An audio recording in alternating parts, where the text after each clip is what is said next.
Bismillahirrahmanirrahim. Start with the name of Allah, who is the most merciful and the most beneficent. Today my topic of discussion is mobilization and the oxidation of fatty acid. The main or basic aim of my discussion or the lecture is to deliver the concept how the fatty acids are mobilized from the adipose tissue, because you know that the adipose tissue is the reservoir of the fatty acid, and oxidation of fatty acid. And first, the main aim is how fatty acids are mobilized from the adipose tissue, and then number second aim is how fatty acids are oxidized in our body. You know that there are the different oxidation pathway like the mitochondrial beta oxidation, peroxisomal beta oxidation, alpha oxidation, omega oxidation, and the modified type of the beta oxidation. So these are the different pathways or the different mechanisms by which the different types of the fatty acids are oxidized. So let's begin with the general concepts. Before starting, you must have a concepts about the length of the fatty acids and the nature of the fatty acid. Even it may be odd chain fatty acid, or it may be a even chain fatty acid. It may be saturated or unsaturated fatty acid. So let you just learn the classification of the fatty acid. हमारे पास जो classical वे, आपको ये तो लाजमी पता होना चाहिए कि शॉर्ट चेन फैटी एसिड कितने कार्बन वाला फैटी एसिड हो तो उसे शॉर्ट चेन कहते हैं, मीडियम चेन कितने नंबर उसके अंदर कार्बन एटम्स हों तो उसे मीडियम चेन कहते हैं, long chain and very long chain.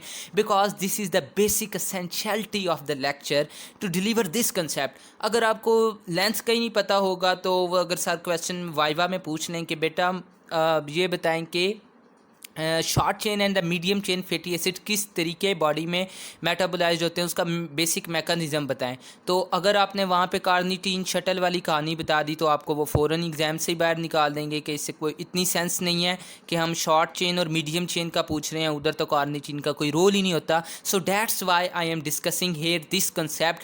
सो जब हम आगे जाके डिस्कस करेंगे तो बार बार ये कंसेप्ट अगर आपके दिमाग में होगा तब आपको आसानी होगी आगे डिस्कशन के लिए. Like the short chain fatty acid, 2 to 4 carbon atom वाला अगर फैटी एसिड होगा तो वो कौन सा फैटी एसिड होगा? शॉर्ट चेन, उसे हम शॉर्ट चेन फैटी एसिड कहेंगे. और मीडियम चेन फैटी एसिड की कैटेगरी 6 से 12 कार्बन एटम्स जिस फैटी एसिड में होंगे उसको हम कहेंगे मीडियम चेन फैटी एसिड. और लॉन्ग चेन की कैटेगरी में आ जाते हैं 14 to 20 carbon atom. 14 to 20 carbon, C denote the carbon atom. So 14 to 20 carbon atoms के जो फैटी एसिड होंगे उन्हें हम कहेंगे लॉन्ग चेन फैटी एसिड. और फिर एक लास्ट कैटेगरी आ जाती है जिसे हम कहते हैं very long chain fatty acid. अगर इक्वल टू और ग्रेटर देन 22 कार्बन एटम किसी भी फैटी एसिड के अंदर होंगे तो हम उसे क्या कहेंगे? It is known as the very long chain fatty acid. और आपने ये भी बात याद रखने लेना है, यहाँ पे एक कंसेप्ट की बात है कि सैचुरेटेड फैटी एसिड कौन सी बला है और अनसैचुरेटेड फैटी एसिड क्या चीज़ है. सैचुरेटेड फैटी एसिड वो होते हैं जिनके अंदर डबल बॉन्ड नहीं होता, और अनसैचुरेटेड फैटी एसिड वो होते हैं जिनके अंदर डबल बॉन्ड होता है. और यहाँ पे एक इम्पोर्टेंट आपको बात बता दूं कि बॉडी के अंदर आपने 2-3 फैटी एसिड तो लाजमी याद रखने हैं जो हमारे पास अनसैचुरेटेड है, और उनका बहुत ज़्यादा रोल हमारे बॉडीज़ के मैकेनिज़म्स को कंट्रोल करने में आ जाता है. Like linoleic acid, lino alpha linolenic acid, and last इसको तो आप बहुत अच्छी तरीके जानते होंगे, arachidonic acid. It is a precursor for the leukotrienes and the prostaglandin synthesis. So ये 3 फैटी एसिड को आपने नहीं भूलना. ये हमारे पास पॉली अनसैचुरेटेड फैटी एसिड है. ह्यूमन बॉडी की कैपेबिलिटी ये होती है कि वो हमारे पास, जब मैं फैटी एसिड की सिंथेसिस को रिवाइज आपको कराऊंगा तो उसके अंदर मैं आपको बताऊंगा कि जो ह्यूमन की बॉडी की कैपेबिलिटी ये होती है कि वो मोनो अनसैचुरेटेड फैटी एसिड बना सकती है. लेकिन ये जो फैटी एसिड मैंने इधर लिखे हैं ये पॉली अनसैचुरेटेड फैटी एसिड है. इसका क्या मतलब है? पॉली मीन मैनी, इनके अंदर एक से ज़्यादा डबल बॉन्ड है. लाइक अगर मैं लिनोलिक एसिड की बात करूं तो इसका जब हम लिखने का, ये नोमेनक्लेचर इसलिए आपको बता रहा हूँ, इन फैटी एसिड के एग्जाम्पल से मैं आपको नोमेनक्लेचर समझाने की कोशिश कर रहा हूँ.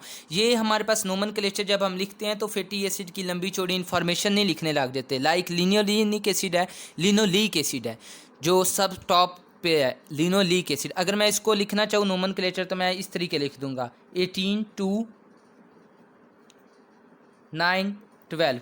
इसका क्या मतलब है कि इसके अंदर 18 कार्बन्स हैं, 2 डबल बॉन्ड है, एक डबल बॉन्ड है 9 और 10th कार्बन के दरमियान, और एक डबल बॉन्ड है 12 और 13 कार्बन के दरमियान। अगर मैं अल्फ़ा लिनोलिनिक एसिड का स्ट्रक्चर रिप्रेजेंट करना चाहूँ तो सिर्फ नंबर्स की वे के अंदर 18 इसके अंदर 18 कार्बन एटम्स हैं, 3 डबल बॉन्ड है, और वो किस किस पोजीशन के ऊपर हैं, 9, 12 और 15।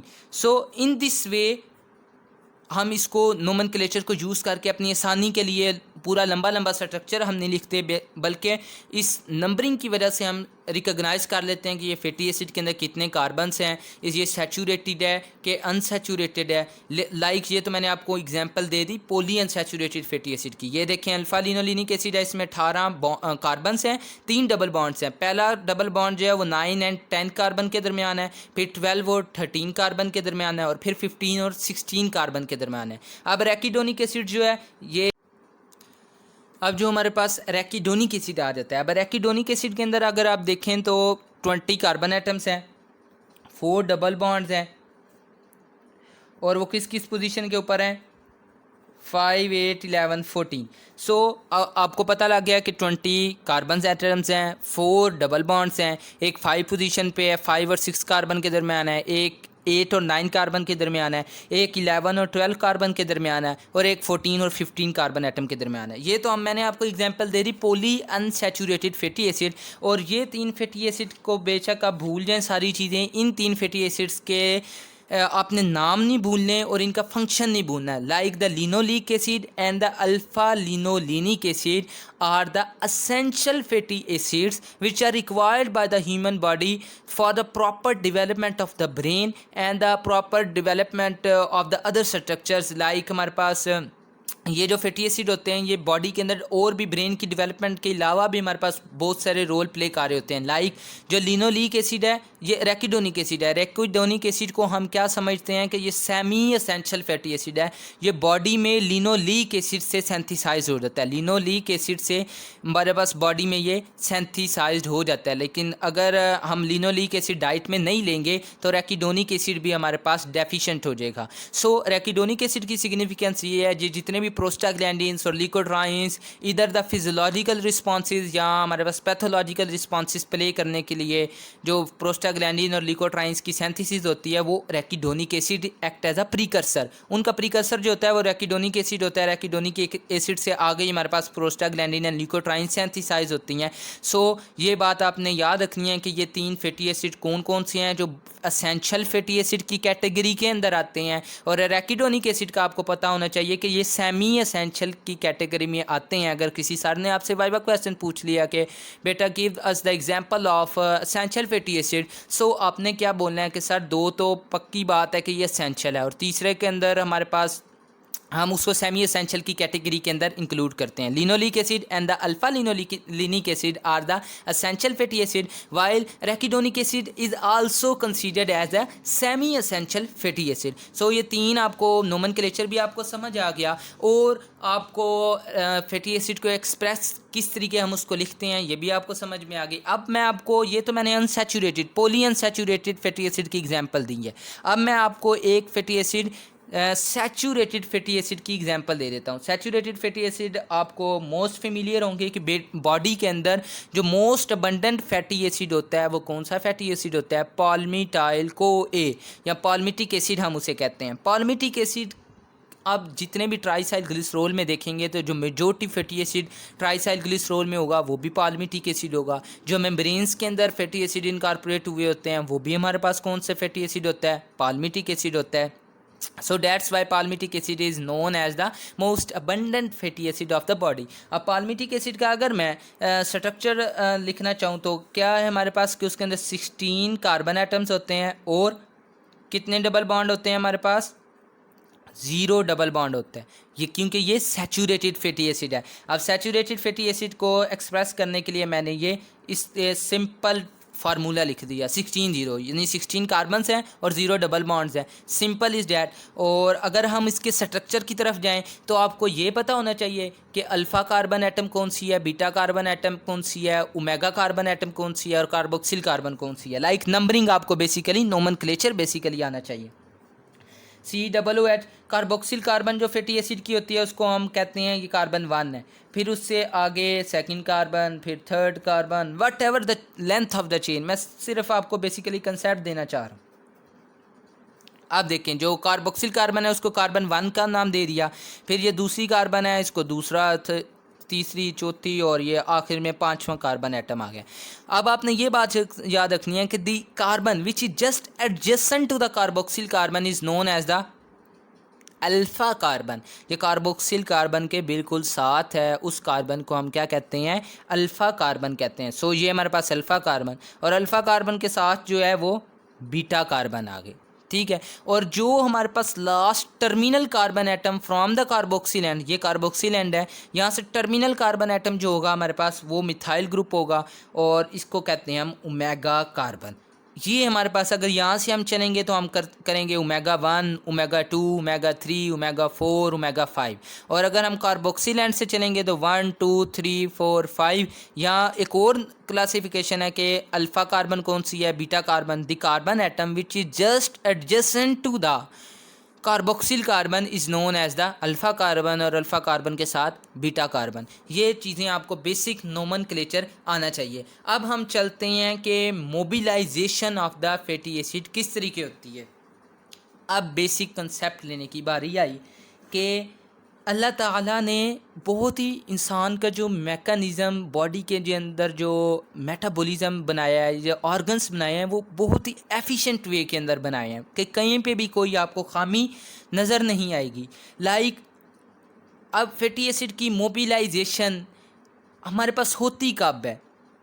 फैटी एसिड की मोबिलाइजेशन जब हम पोस्ट प्रेंडियल तो नहीं, हम जब स्टारवेशन की स्टेट के अंदर, प्रोलॉन्ग्ड फास्टिंग की स्टेट के अंदर, जब हमें कोई डाइटरी सोर्सेज से न्यूट्रिएंट्स नहीं मिल रहे होते, एनर्जी की ज़रूरत होती है, तो बॉडी क्या करती है, during starvation and prolonged fasting. Normal fasting की इसलिए नहीं बात कर रहा बिकॉज नॉर्मल फास्टिंग में जो लिवर के अंदर ग्लाइकोजन स्टोर होता है वो मोबिलाइज होना शुरू हो जाता है। प्रोलॉन्ग्ड फास्टिंग के अंदर हमारे पास फैटी एसिड की मोबिलाइजेशन होती है और ऑक्सीडेशन भी होती है। सो जो मेन टॉपिक है लेक्चर का वो कौन सा है, मोबिलाइजेशन एंड ऑक्सीडेशन। पहला पार्ट है मोबिलाइजेशन। अब हम देख रहे हैं कि मोबिलाइजेशन होगी कब, जब हमारे पास स्टारवेशन होगी, प्रोलॉन्ग्ड फास्टिंग होगी, तब हमारे पास क्या होता है कि इंसुलिन का लेवल हमारे पास गो डाउन, इंसुलिन हमारे पास कम हो जाती है, और उसके जो कंट्रालेटरल हार्मोन है like the glucagon and the epinephrine वो हमारे पास ज़्यादा हो जाते हैं। अब इनके ज़्यादा होने की वजह से क्या होता है वो हम आगे जाके डिस्कस करते हैं, लेकिन बेसिक कंसेप्ट आप ले लें कि जब वेल फेड स्टेट होगी तब हमारे पास इंसुलिन का लेवल ज़्यादा होगा और इन दोनों का लेवल कम होगा, जिसकी वजह से हमारे पास फैटी एसिड की सिंथेसिस होगी। और जब स्टारवेशन या प्रोलॉन्ग्ड फास्टिंग होगी या एक पैथोलॉजिकल कंडीशन है जो आजकल क्या जो कि सारी दुनिया के अंदर मोस्ट कॉमन कंडीशन है, morbidity disease. Morbidity basically disease rate, जिसका मॉर्बिडिटी रेट सबसे ज़्यादा है या मॉर्बिडिटी को हम कहते हैं डिजीज़ रेट, वो सबसे ज़्यादा है, वो कौन सा है हमारे पास, डायबिटीज़ मिलाइटस। डायबिटीज़ मिलाइटस में भी इंसुलिन कम हो जाती है, तो उसके कंट्रालेटरल हार्मोन अगर ग्लूकेगॉन और एपिनेफ्रिन ज़्यादा हो जाएंगे तब हमारे पास क्या होगा कि फैटी एसिड की ऑक्सीडेशन और मोबिलाइजेशन स्टार्ट हो जाएगी, और इंसुलिन क्या करेगी, फैटी एसिड की सिंथेसिस एंड स्टोरेज करेगी। सो ये आपको डिफरेंट स्टेट्स पता होनी चाहिए कि वेल फेड स्टेट में फैटी एसिड की सिंथेसिस होती है, और हमारे पास during starvation, prolonged fasting and the one pathological condition diabetes mellitus, उसके अंदर फैटी एसिड की हमारे पास क्या शुरू होने लग जाती है, ऑक्सीडेशन शुरू होने लग जाती है। और ये मैकेनिज्म को रेगुलेशन कहाँ से आ रही होती है, हार्मोनल रेगुलेशन, कि बॉडी को किस तरीके पता लगता है कि कौन सा अभी हमने ऑक्सीडेशन करानी है, अभी हमने सिंथेसिस करानी है, तो ये उसको हार्मोन से पता लगता है, हार्मोनल लेवल से पता लगता है कि कौन सा भी मैकेनिज्म बॉडी के अंदर चलना चाहिए। सो अब हम करते हैं mobilization of the fatty acid.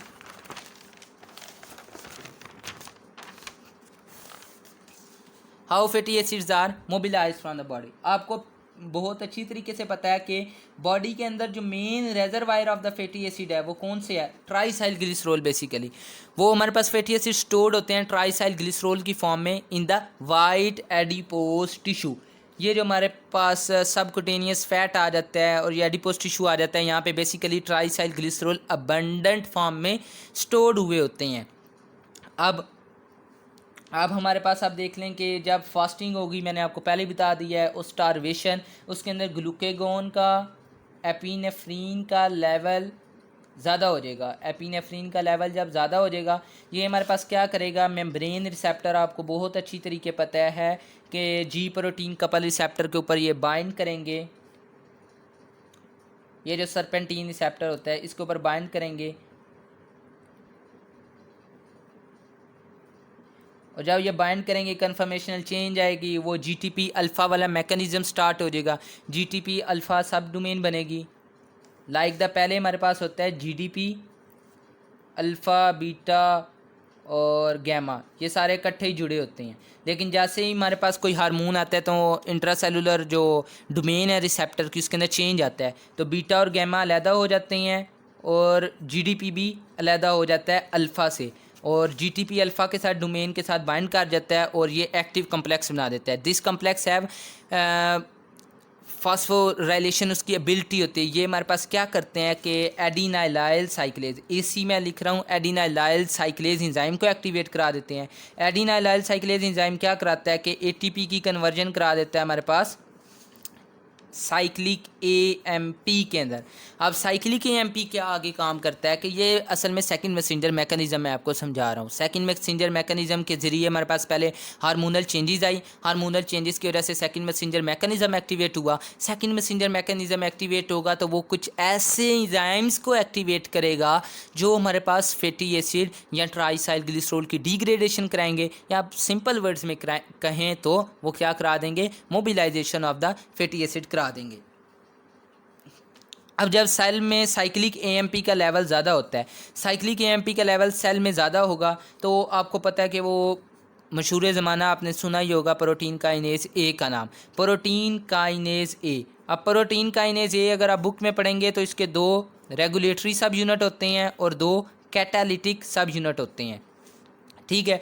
जब साइक्लिक एएमपी लेवल ज़्यादा होता है तो इसके ऊपर 4 बाइंडिंग साइट्स होती हैं रेगुलेटरी सब यूनिट के ऊपर साइक्लिक एएमपी को बाइंड करने के लिए। तो साइक्लिक एएमपी इधर आके जनाब बाइंड हो जाता है। जब ये बाइंड होता है तो रेगुलेटरी सब यूनिट कैटालिटिक सब यूनिट से अलहदा हो जाता है, तो प्रोटीन काइनेज ए जो है इनएक्टिव से एक्टिव स्टेट में चेंज हो जाती है with the help of increasing level of the cyclic AMP.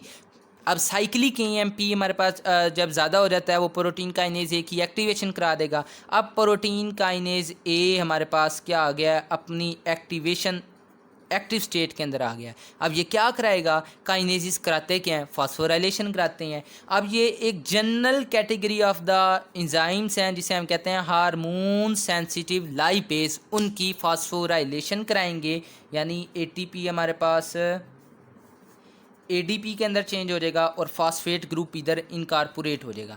इधर हमारे पास फॉस्फेट ग्रुप इनकारपोरेट करा देंगे तो इसकी हार्मोन सेंसिटिव लाइपेज की एक्टिवेशन हो जाएगी। माइंड यू दैट कि हार्मोन सेंसिटिव लाइपेज को ये एक एंजाइम नहीं है, ये general category of the enzymes को डिनोट कर रहा है कि ये एंजाइम्स जो हैं ये हार्मोन सेंसिटिव है। हार्मोन कौन सा आया, ग्लूकेगॉन, एपिनेफ्रीन और एड्रीनो कॉर्टिकोट्रोपिक हार्मोन का बहुत ही लिटल इफेक्ट है, उसका ना ही नाम लें आप तो अच्छा है।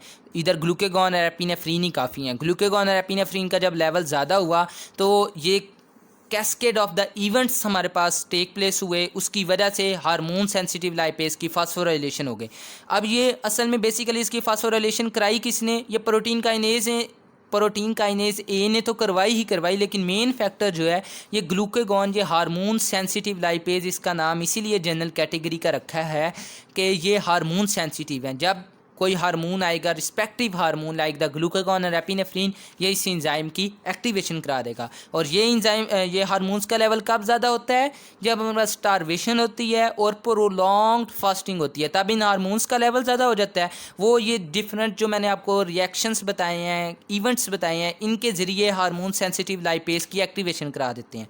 अब हार्मोन सेंसिटिव लाइपेज हमारे पास जब एक्टिवेट हो जाता है तो मैंने आपको ये पहले बताया था, ये एक जनरल कैटेगरी है, ये कोई एक इंजाइम नहीं है जो फैट की मोबिलाइजेशन करते हैं। अब देखें और भी इंजाइम्स हैं। सबसे पहले है ट्राईसाइल ग्लिसरोल। तो ये एक हार्मोन सेंसिटिव लाइपेज कैटेगरी का एक इंजाइम है जिसे कहते हैं ट्राईसाइल ग्लिसरोल लाइपेज। ठीक है, ट्राईसाइल ग्लिसरोल लाइपेज इसको चेंज कर देगा ड्राई असाइल ग्लिसरोल के अंदर, और यहाँ से हमारे पास एक फैटी एसिड फ्री निकल जाएगा।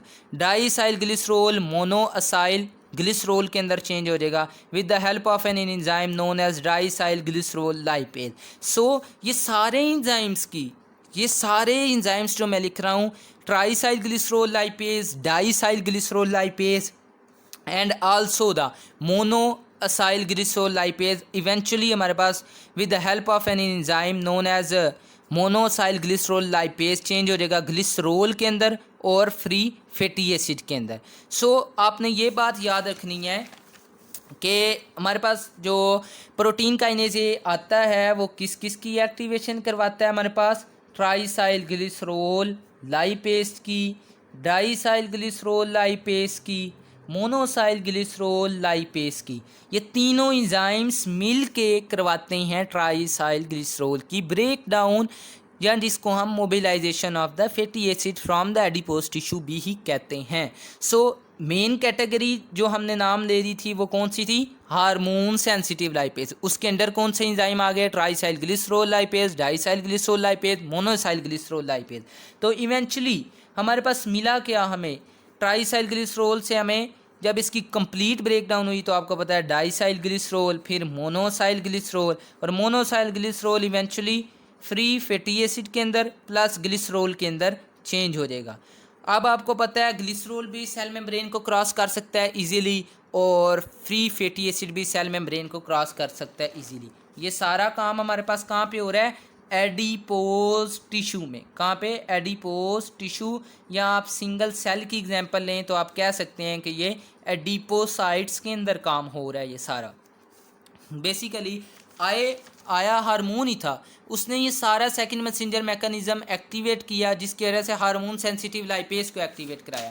हार्मोन सेंसिटिव लाइपेज ने आगे फिर उसकी ये तो एक जनरल टर्म हम इस्तेमाल करते हैं, बेसिकली प्रोटीन काइनेज ने इन सारे इंजाइम्स को एक्टिवेट करवाया और फिर उन्होंने मोबिलाइजेशन स्टार्ट करवा दी।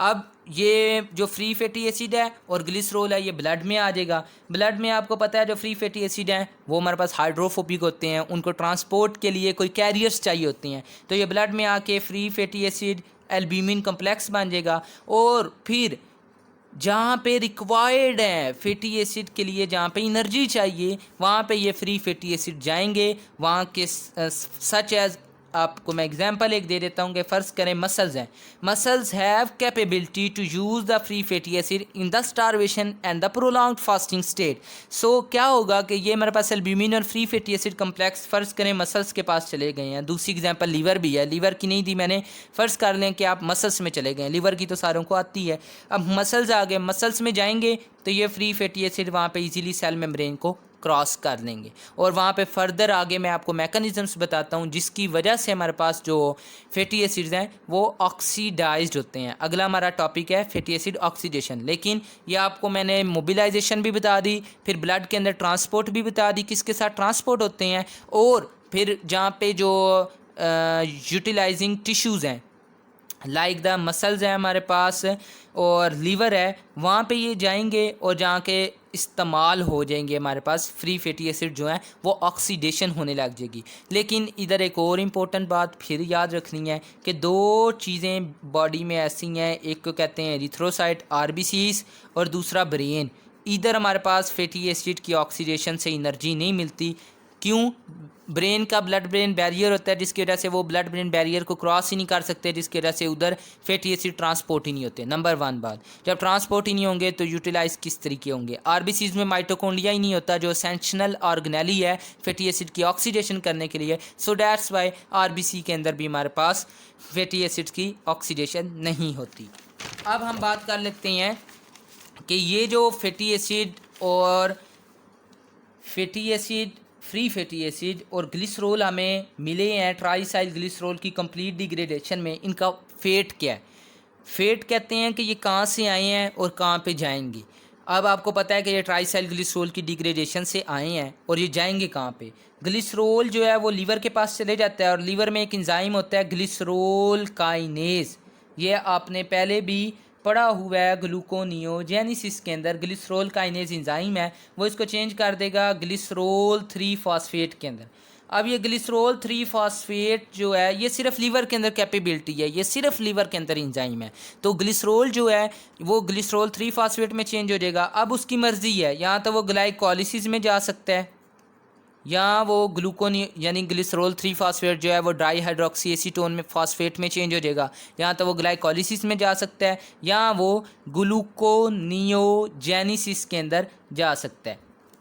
नंबर तीसरा, यानी इसका एक फेट हो गया कि ये ग्लूकोनियोजेनेसिस में भी जा सकता है, दूसरा फेट है ग्लाइकोलिसिस में भी जा सकता है, और तीसरा फेट है कि ये हमारे पास कहाँ पे जा सकता है, इसकी दोबारा रीएस्टेरिफिकेशन भी हो सकती है। मतलब कि ये हमारे पास दोबारा फैटी एसिड के साथ जुड़ के ट्राई एसाइल ग्लिसरॉल दोबारा भी बना सकता है। और इधर एक और कंसेप्ट दे दूं कि जितनी हमारे पास मोबिलाइजेशन होती है, ट्राइसाइल ग्लिसरॉल जो है वो फ्री फैटी एसिड और ग्लिसरॉल में चेंज हो जाता है, अबाउट 50% जो है उसकी दोबारा लीवर के अंदर जाके रीएस्टेरिफिकेशन हो जाती है और वो दोबारा ट्राइसाइल ग्लिसरॉल में चेंज हो जाता है। ठीक है, ये बात भी आपने मोस्ट ऑफ, चलो 50% ना कहें तो मोस्ट ऑफ द जो ग्लिसरॉल है वो दोबारा रीस्टेरिफाइड हो सकता है और वो ट्राइसाइल ग्लिसरॉल दोबारा बना देता है। वो ट्राइसाइल ग्लिसरॉल की आगे फिर एक लाइपोप्रोटीन मेटाबॉलिज्म में आप पढ़ेंगे कि ये ट्राइसाइल ग्लिसरॉल दोबारा एडिपोज टिश्यू में चले जाता है और पेरिफेरल टिश्यूज़ में दोबारा चले जाता है। वो वेरी लो डेंसिटी लाइपोप्रोटीन के मैकेनिज्म है, वो इधर डिस्कस करने की ज़रूरत नहीं, लेकिन आपको फेट पता होना चाहिए कि ग्लूकोनियोजेनेसिस के अंदर जा सकता है, ग्लाइकोलिसिस के अंदर जा सकता है, या दोबारा इसकी रीएस्टेरिफिकेशन हो सकती है। ये बात आपने याद रखनी है। अब फ्री फैटी एसिड की बात कर लेते हैं। फ्री फैटी एसिड का दो ही काम है, यहाँ तो ऑक्सीडाइज्ड हो जाएंगे, यहाँ दोबारा इनकी भी रीस्टेरिफिकेशन ग्लिसरॉल के साथ होगी और ये हमारे पास दोबारा क्या कहते हैं ट्राइसाइल ग्लिसरॉल के अंदर चेंज हो जाएंगे। So this is the mechanism how tricyl glycerol or the fatty acids are mobilized from the white adipose tissue, and what is the mechanism and what are the enzymes involved, what is hormone sensitive lipase, what is tricyl glycerol lipase, dicyl glycerol lipase, monocyl glycerol lipase, how these fatty acids are transported in the blood, how these are carried to the utilizing tissue or the peripheral tissues which are required the free fatty acid for the energy, और इनके fate के हैं ये भी मैंने आपको बता दिया है। अब हम अगली वीडियो के अंदर डिस्कस करेंगे, अगली वीडियो नहीं बल्कि इसी के अंदर डिस्कस करते हैं कि how these fatty acids are oxidized. एक और कंसेप्ट इधर मज़े का कंसेप्ट है, वो मुझे इधर ही डिस्कस कर लेना चाहिए था, कि जो हमारे पास मीडियम चेन फैटी एसिड हैं इनकी और शॉर्ट चेन फैटी एसिड हैं, इनके 2 पॉइंट सिर्फ आपने याद रखने हैं। कितने पॉइंट? सिर्फ 2 पॉइंट्स। एक तो ये मदर्स मिल्क में होते हैं अबंडेंटली, और दूसरा ये काउज मिल्क में भी होते हैं। इधर मैं इसलिए बता रहा हूँ because I gave you a concept. Book से पढ़ना एक अलहदा बात है, लेकिन कंसेप्ट होना एक अलहदा बात है। अब शॉर्ट चेन फैटी एसिड और मीडियम चेन फैटी एसिड या तो ये मदर मिल्क में होते हैं या काउज मिल्क में होते हैं। इधर इसकी सिग्निफिकेंस क्या है कि जो न्यू बॉर्न बेबी है उसने तो नहीं ना कोई तिक्का कबाब खाना या सीख कबाब खाना है उसने, और उसने जनाब नान खा लेने हैं, ब्रोस्ट खा लेना है, पिज़्ज़ा या हैंडबर्गर, उसने तो कोई चीज़ नहीं खानी। उस बेचारे के तो मुंह में दांत ही नहीं है, तो वो सिर्फ उसकी जो कैलोरीज आनी है वो कहाँ से आनी है? इन शॉर्ट चेन और मीडियम चेन फैटी एसिड से आनी है। सो इधर क्लिनिकल सिग्निफिकेंस यही है कि जो मीडियम चेन और शॉर्ट चेन फैटी एसिड हैं वो intestinal mucosa of the new born baby ना इजीली डाइजेस्ट कर लेता है, लेकिन लॉन्ग चेन फैटी एसिड वो डाइजेस्ट नहीं कर सकता। सो अगर किसी मदर के अंदर मिल्क नहीं बनता, सपोज दैट अगर कोई प्रेग्नेंट फीमेल है उसकी डिलीवरी हो जाती है तो उसके अंदर मिल्क नहीं बनता, कोई भी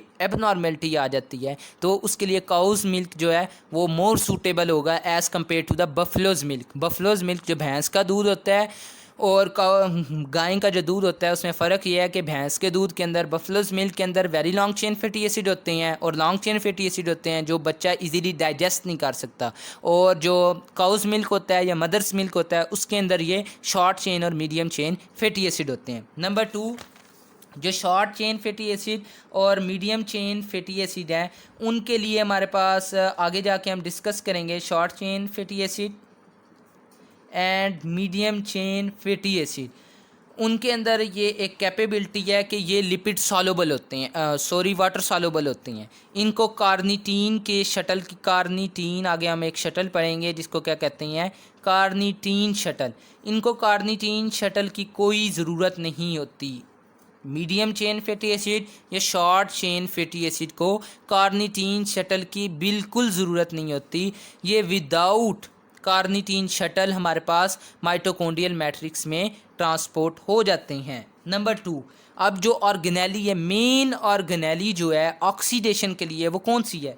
mitochondria is the main organelle for the oxidation of the fatty acid. और माइटोकॉन्ड्रिया में भी माइटोकॉन्ड्रियल मैट्रिक्स के अंदर ऑक्सीडेशन ऑफ फैटी एसिड्स के लिए इंजाइम्स पड़े होते हैं। लेकिन मसला एक आ जाता है कि इन फैटी एसिड को हमारे पास पहले सेल के साइटोप्लाज्म से माइटोकॉन्ड्रिया में ट्रांसपोर्ट करना होता है। वो आगे मैं आपको चल के बताता हूँ किस तरीके ट्रांसपोर्ट होते हैं। लेकिन माइटोकॉन्ड्रिया मेन ऑर्गेनेली है जहाँ पे क्या होता है कि ऑक्सीडेशन होती है। और प्राइमरीली कौन सी ऑक्सीडेशन होती है? बीटा ऑक्सीडेशन प्राइमरीली होती है। ठीक है। नंबर 2 के ऑक्सीडेशन की टाइप्स कौन कौन सी हैं? नंबर 1 हमारे पास अगर आप देखें तो आपको ऑक्सीडेशन की टाइप्स के अंदर बीटा ऑक्सीडेशन, कौन सी beta oxidation? Mitochondrial beta oxidation. एक आगे जाके मैं आपको पढ़ाऊंगा पर ऑक्सीसोमल बीटा ऑक्सीडेशन, ये पर ऑक्सीसोम्स में होती है। फिर एक और ऑक्सीडेशन होती है जिसे कहते हैं अल्फा ऑक्सीडेशन। एक और ऑक्सीडेशन होती है जिसे कहते हैं omega oxidation. So these are the different types of the oxidation which occur in the body for the oxidation of the different type of the fatty acid. ये अल्लाह ताला ने क्यों डिफरेंट बनाई हैं? इनके अंदर भी हिकमत है अल्लाह ताला की कि ये माइटोकॉन्ड्रिया में अल्फा ऑक्सीडेशन क्यों नहीं हो रही? बिकॉज अल्फा ऑक्सीडेशन के लिए एंजाइम्स माइटोकॉन्ड्रिया में नहीं मौजूद। वो कहाँ पे मौजूद हैं? परऑक्सीसोम्स में। परऑक्सीसोम्स में बीटा ऑक्सीडेशन के अंदर क्या फ़र्क है और ये यहाँ पे क्यों हो रही है, ये माइटोकॉन्ड्रिया में क्यों नहीं हो रही, इसका भी आगे जाके मैं आपको बताऊंगा। और फिर last but not least omega oxidation क्यों होती है और ओमेगा ऑक्सीडेशन के क्लिनिकल सिग्निफिकेंस भी है, ये भी आगे जाके हम डिस्कस करते हैं। सो फर्स्ट हम डिस्कस कर लेते हैं कि ऑक्सीडेशन ऑफ फैटी एसिड अब होती किस तरीके है। मैंने पहले आपको जनरल कंसेप्ट दे दिया, अब हम डिस्कस करते हैं। मेरे पास शीट्स वो ख़त्म हो गई हैं तो जो अब ये रजिस्टर से ही हम काम चला लेते हैं। Please wait 1 minute, sorry.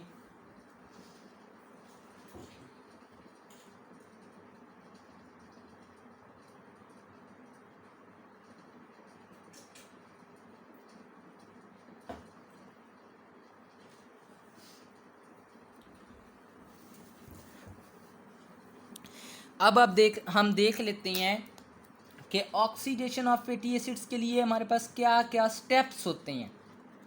Basically अगर हम वैसे ही लीनियर बात करते रहेंगे तो ना कंसेप्ट डेवलप होगा। हम ज़रा ऑर्गेनाइज्ड फॉर्म में बात करते हैं कि ऑक्सीडेशन ऑफ फैटी एसिड के लिए हमारे पास कौन कौन सी स्टेप्स हमारे पास उसके अंदर कौन कौन से हैं।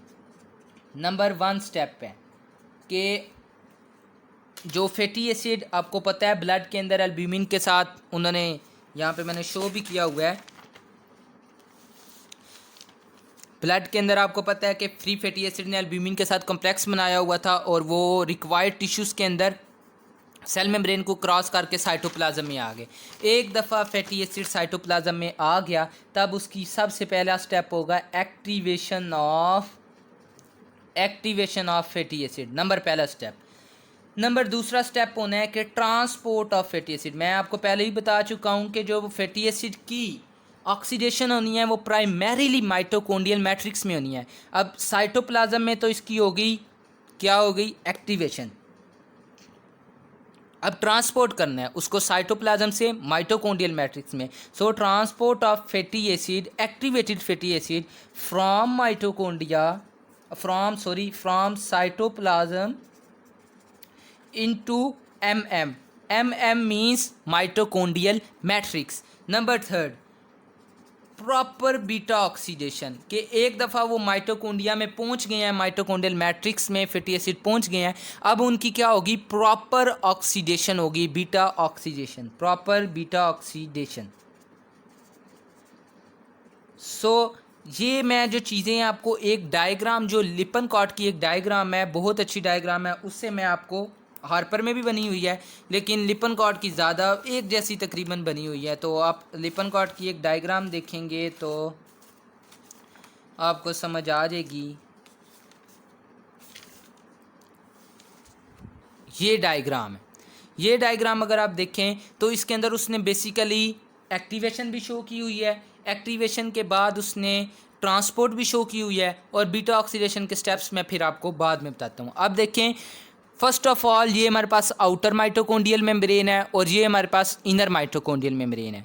फैटी एसिड साइटोप्लाज्म में आ गया, को ए इसके साथ इनकॉर्पोरेट होगा और ये हमारे पास एक्टिवेटेड फैटी एसिड के अंदर चेंज हो जाएगा।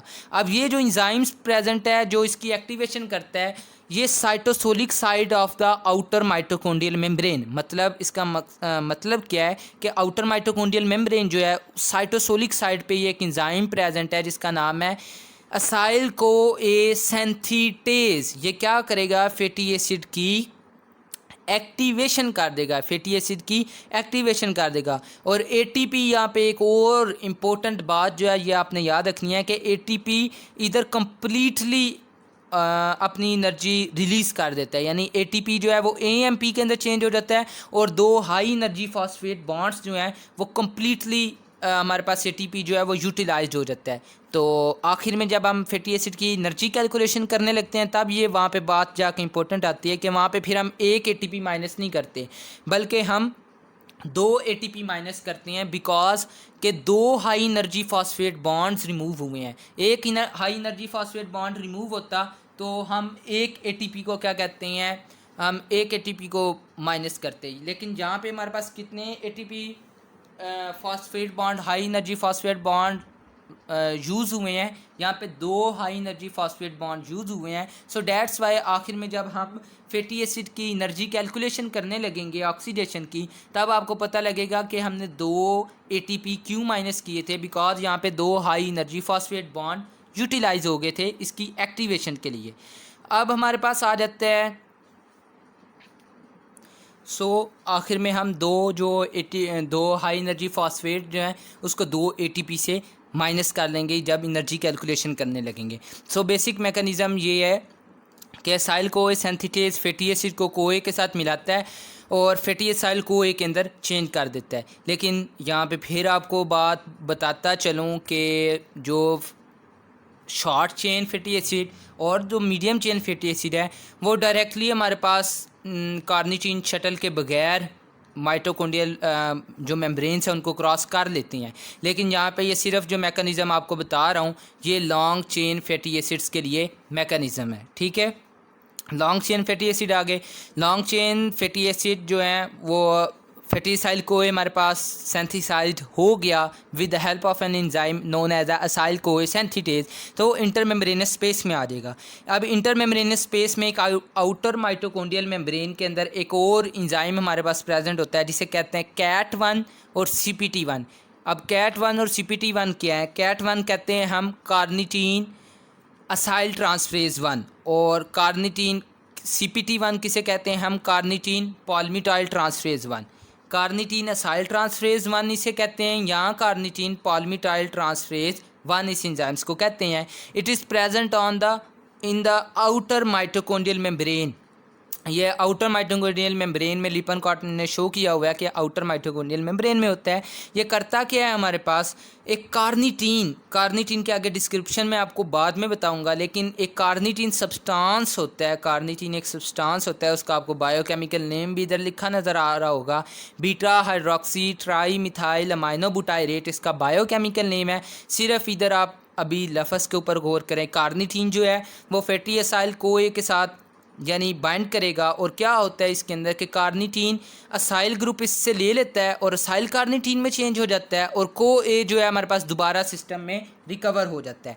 अब असाइल कार्निटीन एक दफ़ा बन गया, ये इतना तगोदो इसलिए हो रहा है ताकि जो लॉन्ग चेन फैटी एसिड है वो साइटोसोल से किसी तरीके माइटोकॉन्ड्रियल मैट्रिक्स में चले जाए, बिकॉज को ए तो एक्टिवेशन के लिए चाहिए ही चाहिए, उसके बगैर तो गुजारा नहीं। एक्टिवेशन ऑक्सीडेशन कराने के लिए कोए तो हमारे पास चाहिए ही चाहिए। लेकिन को ए का मसला ये आ जाता है कि ये किसी भी चीज़ को माइटोकॉन्ड्रियल मेम्ब्रेन क्रॉस नहीं करने देता। सो ये कार्निटीन शटल इसलिए इधर आया है कि ताकि ये इसको माइटोकॉन्ड्रियल मेम्ब्रेन क्रॉस करा सके। तो को ए हमारे पास सिस्टम से रीजनरेट हो जाएगा, असाइल कार्निटीन में चेंज हो जाएगा। कार्निटीन ने किया क्या, असाइल ग्रुप फेटिल असाइल को ए था उसका असाइल ग्रुप अपने साथ बाइंड कर लिया और असाइल कार्निटीन के अंदर चेंज हो गया। अब असाइल और कोई हमारे पास सिस्टम से रिकवर हो गया। अब जो असाइल कार्निटीन है with the help of an enzyme known as the translocase, book में आप नाम देखेंगे तो ऐसा लिखा होगा carnitine acyl carnitine translocase, carnitine acyl carnitine translocase, या सिंपली आप उसको ट्रांसलुकेज ही कह सकते हैं।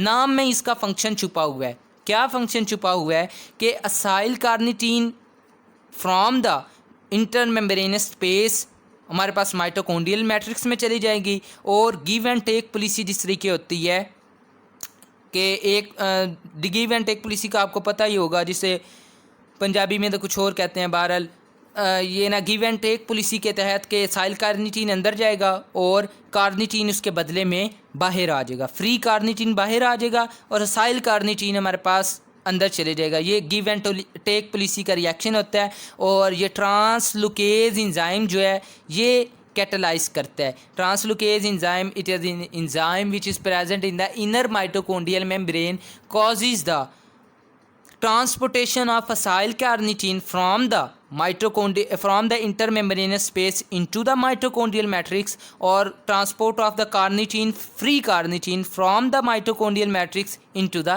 intermembranous space, ये ट्रांसलुकेज का काम है। अब एक दफ़ा असाइल कार्निटीन जब माइटोकॉन्ड्रियल मैट्रिक्स के अंदर आ गया तब इनर माइटोकॉन्ड्रियल मेम्ब्रेन में अल्लाह सुब्हानहू तआला created one enzyme known as the CAT2 या CPT2, कार्निटीन असाइल ट्रांसफरेज 2 भी इसे कहते हैं और कार्निटीन पाल्मिटाइल ट्रांसफरेज 2 भी इसे कहते हैं। ये करता क्या है कि जो असाइल ग्रुप कार्निटीन के साथ लगा है वो कोए के साथ मिलके दोबारा फैटी असाइल कोए बन जाता है और फ्री कार्निटीन दोबारा हमारे पास सिस्टम से रिकवर्ड हो जाती है और ट्रांसलुकेज एंजाइम की वजह से ये दोबारा अपना फंक्शन परफॉर्म करने इंटरमेम्ब्रेनस स्पेस में आ जाती है। So this is the basic mechanism जो हमारे पास हमने रिक्वायरमेंट्स पढ़ी थी।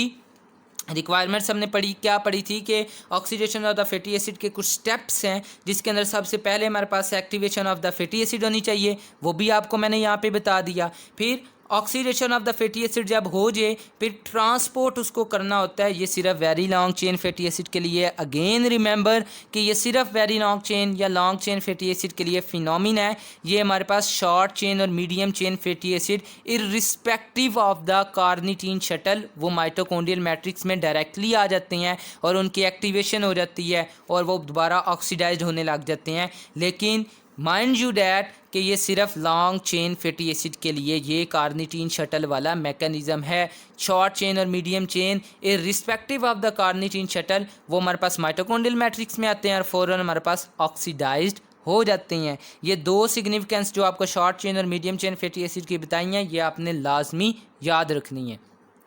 अब दो चीज़ें हमने कर ली, हमारा काम था कि एक्टिवेशन कराना, एक्टिवेशन भी होगी और फिर उसको माइटोकॉन्ड्रियल मैट्रिक्स में ट्रांसपोर्ट करना with the help of carnitine shuttle, वो हमने कार्निटीन शटल के तहत उसको ट्रांसपोर्ट भी कर दिया। अब आप देखें कि हमारे पास तीसरा जो आ जाता है प्रॉपर बीटा ऑक्सीडेशन का जो हमारे पास मैकेनिज़्म है वो आ जाता है।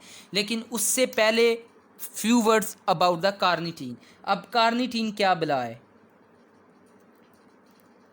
कार्निटीन का बुक में आपने बायोकेमिकल नेम तो पढ़ ही लिया है कि बीटा हाइड्रोक्सी ट्राई मिथाइल, मैं दोबारा लिख देता हूँ, बीटा हाइड्रोक्सी। ये इतना इम्पोर्टेंट नहीं है, लेकिन फिर भी जो एमसीक्यूज पॉइंट ऑफ व्यू से कि what is the biochemical name of the carnitine, और द वाइवा क्वेश्चन हो जाए तो कार्निटीन का आपको बायोकेमिकल नेम आना चाहिए, because we learn the biochemistry. So at least structure ना आता हो लेकिन बायोकेमिकल नेम आना चाहिए। Beta hydroxy tri methyl amino butyrate, beta hydroxy trimethyl aminobutyrate, it is the biochemical name of the carnitine. अब carnitine is a substance which is obtained from the diet और from the endogenous body के अंदर भी synthesis इसकी होती है, यानी हम इसको डाइट से भी ले सकते हैं and specially from the it is present in the meat. और ये एंडोजीनस पाथवे, एंडोजीनस सिंथेसिस आप कह रहे हैं, इसकी एंडोजीनस सिंथेसिस फ्रॉम द, हम जो अमाइनो एसिड लेते हैं लाइसिन एंड द मैथियोनिन, ये हमारे पास दो अमीनो एसिड हैं जो हम इंजेस्ट करते हैं, यानी जो अमाइनो एसिड हम प्रोटीन के साथ लेते हैं। प्रोटीन के अंदर basically consist of the amino acid. तो ये जो दो अमीनो एसिड है lysine and methionine, by the enzymatic pathway found in the liver and kidney, ये दो अमीनो एसिड लीवर और किडनी के अंदर कार्निटीन की फॉर्मेशन के अंदर इन्वॉल्व होते हैं। किसकी फॉर्मेशन में इन्वॉल्व होते हैं? कार्निटीन की फॉर्मेशन के अंदर इन्वॉल्व होते हैं ये दो amino acid lysine and methionine. और ये इंजाइमेटिक पाथवे, इंजाइम्स कार्निटीन की सिंथेसिस के लिए लीवर और किडनी में प्रेजेंट होते हैं, जो कार्निटीन को एंडोजीनस इसकी सिंथेसिस करा देते हैं। Number 2, diet. हम कार्निटीन को डाइट से भी ले सकते हैं, डाइट में जो specially it is present in the meets. और एक वन इम्पोर्टेंट आपको बात बताता चलूँ, इन 1905 यानी एक सदी से भी ज़्यादा अब गुजर चुका है, टुडे इज़ 2020, और 1905 के अंदर एक सदी पहले ये कार्निटीन जो कंपाउंड है ये ड्राइव्ड हुआ था। अब ये जो कार्निटीन लफ्ज़ है ये लैटिन का एक वर्ड है कार्निस से ड्राइव्ड हुआ है, जिसका मतलब होता है मीट। सबसे पहले जो साइंटिस्ट हैं उन्होंने इसको मीट में डिस्कवर किया था। सो कार्निस के वर्ड से उसका लैटिन में मतलब होता है मीट, तो मीट के वर्ड से ये हमारे पास कार्निटीन, उन्होंने अंग्रेज़ों ने उसको नाम दे दिया बाद में, लेकिन ये कार्निटीन का लफ्ज़ जो है वो लैटिन के वर्ड कार्निस से ड्राइव्ड हुआ है, जिसका मतलब है मीट, बिकॉज ये अबंडेंटली मीट में प्रेजेंट होता है। और साइंटिस्ट ने इसको 1905 में मीट में ही डिस्कवर किया था। तो आपको पता लग गया कि कार्निटीन जो शटल हम पढ़ रहे थे वो कार्निटीन है क्या चीज़। बेसिकली एक अमाइनो एसिड से ड्राइव्ड कंपाउंड है जिसका नाम बायोमेडिकल नेम जो है बीटा हाइड्रोक्सी ट्राइमिथाइल अमाइनोबुटायरेट है। और ये एंडोजीनस सिंथेसिस भी होती है, या हम इसको डाइट से भी ले सकते हैं। और अगर ये कार्निटीन की डेफिशिएंसी हो जाए तो लॉन्ग चेन फैटी एसिड की ऑक्सीडेशन हमारे पास नहीं होगी, लेकिन medium chain and short chain fatty acid हैं वो ऑक्सीडाइज्ड होते रहेंगे। अब हम चलते हैं बीटा ऑक्सीडेशन कर लें, फिर मैं आपको बता दूंगा बीटा ऑक्सीडेशन, जब माइटोकॉन्ड्रियल बीटा ऑक्सीडेशन हम करेंगे तब मैं आपको कुछ ना कार्निटीन की डेफिशिएंसीज के लिहाज से कुछ चीज़ें बताऊंगा। पहले हम कर लेते हैं कि हमने पहले ट्रांसपोर्ट करवा दी, पहले हमने एक्टिवेशन कराई, एक्टिवेशन के बाद जो फैटी एसिड था उसको हमने क्या करा दिया, ट्रांसपोर्ट कर दिया। अब हमने क्या करना है, प्रॉपर बीटा ऑक्सीडेशन करनी है। प्रॉपर बीटा ऑक्सीडेशन के लिए आपने याद रखना है कि सिर्फ 4 स्टेप्स, और कोई चीज़ें याद रखने की ज़रूरत नहीं लंबी चौड़ी। प्रॉपर बीटा ऑक्सीडेशन के लिए आपको बेसिकली 4 स्टेप्स आपको पता होने चाहिए। Number 1, oxidation by oxidation. Number 2, hydration. Number 3, दोबारा ऑक्सीडेशन। एंड नंबर 4 हमारे पास थायोलाइसिस।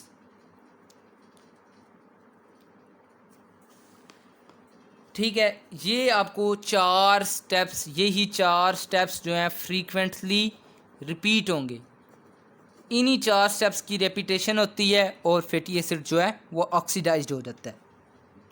अब पहली जो ऑक्सीडेशन होती है वो FAD उसके अंदर रिक्वायर्ड होता है, यानी FADH2 के अंदर उस ऑक्सीडेशन का मतलब क्या है, लॉस ऑफ इलेक्ट्रॉन्स। तो जो इलेक्ट्रॉन्स हाइड्रोजन की फॉर्म में रिमूव होते हैं वो FAD एक्सेप्ट करता है और FADH2 के अंदर चेंज हो जाता है। और दूसरी ऑक्सीडेशन होती है NAD स्पेसिफिक। इंजाइम होता है NAD स्पेसिफिक। मतलब क्या है कि जो इलेक्ट्रॉन्स या हाइड्रोजन रिमूव होंगे वो NAD एक्सेप्ट करेगा और NADH के अंदर चेंज हो जाएगा। अब अगर भूलने का ख़तरा हो कि ये पहली ऑक्सीडेशन किसने करनी थी और दूसरी ऑक्सीडेशन किसने करनी थी, तो ABCD याद रख लेना। ABCDEF सबसे पहले जो आता है F आ जाता है, ठीक है। ABCDEF सबसे पहले हमारे पास कौन सा अल्फ़ाबेट आ गया, F। तो पहली ऑक्सीडेशन भी कौन करेगा, F। बाकी N की तरफ पहुंचना है तो पूरी ABC पढ़नी पड़ेगी, तो NF के बाद आता है। तो ये बात आपने याद रखनी है कि पहली ऑक्सीडेशन अल्फ़ाबेटिकली ऑर्डर उस ऑर्डर याद कर लेना कि अल्फ़ाबेट्स किस ऑर्डर में आते हैं। तो ऑक्सीडेशन बाय द FAD, पहली ऑक्सीडेशन आ गया। फिर दूसरा स्टेप होता है हाइड्रेशन, तीसरा स्टेप होता है ऑक्सीडेशन बाय द NAD, और चौथा हमारे पास होता है स्टेप थायोलाइसिस।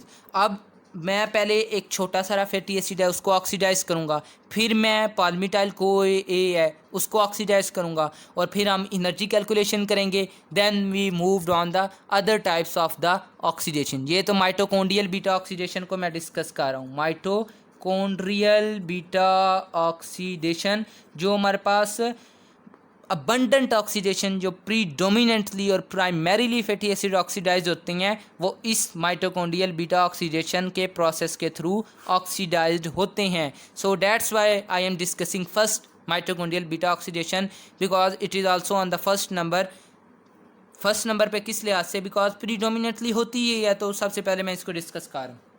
पहले हमने एक्टिवेशन भी करा ली, एक्टिवेशन के बाद हमने फैटी एसिड की ट्रांसपोर्ट भी करा ली। अब प्रॉपर बीटा ऑक्सीडेशन के आपने ये 4 स्टेप्स याद रखने हैं। अब ये किस तरीके ऑक्सीडाइज होते हैं ये अब हम पढ़ते हैं। So mitochondrial beta oxidation, how the fatty acids are oxidise. सबसे पहले मैं एक 4 कार्बन फैटी एसिड की या 6 कार्बन फैटी एसिड की एग्जांपल ले लेता हूँ आपको सिर्फ समझाने के लिए कि ये किस तरीके हमारे पास ऑक्सीडाइज होते हैं।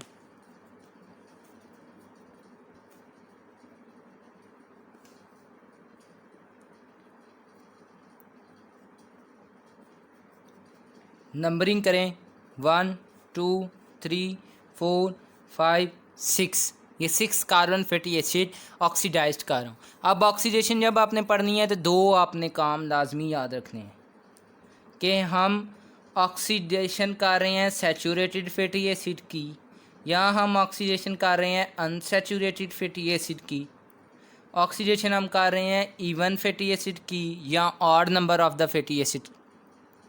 अब इसके हिसाब से जो फैटी एसिड की कैटेगरी सूट अप करेगी उसके हिसाब से ऑक्सीडेशन होगी। लाइक ये फैटी एसिड है, इसमें कोई हमारे पास डबल बॉन्ड नहीं है, नंबर 1 बात। नंबर दूसरा, अब इसके अंदर 6 कार्बन है तो ये even number of the carbon atom का फैटी एसिड है, और ऑड नंबर के अंदर जो है ऑक्सीडेशन तो बेसिकली सेम ही होती है लेकिन एंड प्रोडक्ट डिफरेंट आ जाते हैं। सो पहले आपने डिटरमाइन करना है फैटी एसिड को लिख के कि ये हम कर क्या रही हैं, सैचुरेटेड फैटी एसिड और even number of carbon atoms है, यानी 6 कार्बन है उसके अंदर, तो हम इनकी ऑक्सीडेशन कर रहे हैं। अब इसकी ऑक्सीडेशन किस तरीके होगी, पहले मैं even number of fatty acid की बीटा ऑक्सीडेशन करूँगा, फिर मैं odd number of the fatty acid की ऑक्सीडेशन करूँगा, और अनसैचुरेटेड फैटी एसिड का मैकेनिज्म अलग है, वो मैं अलहदा डिस्कस करूँगा आपके साथ।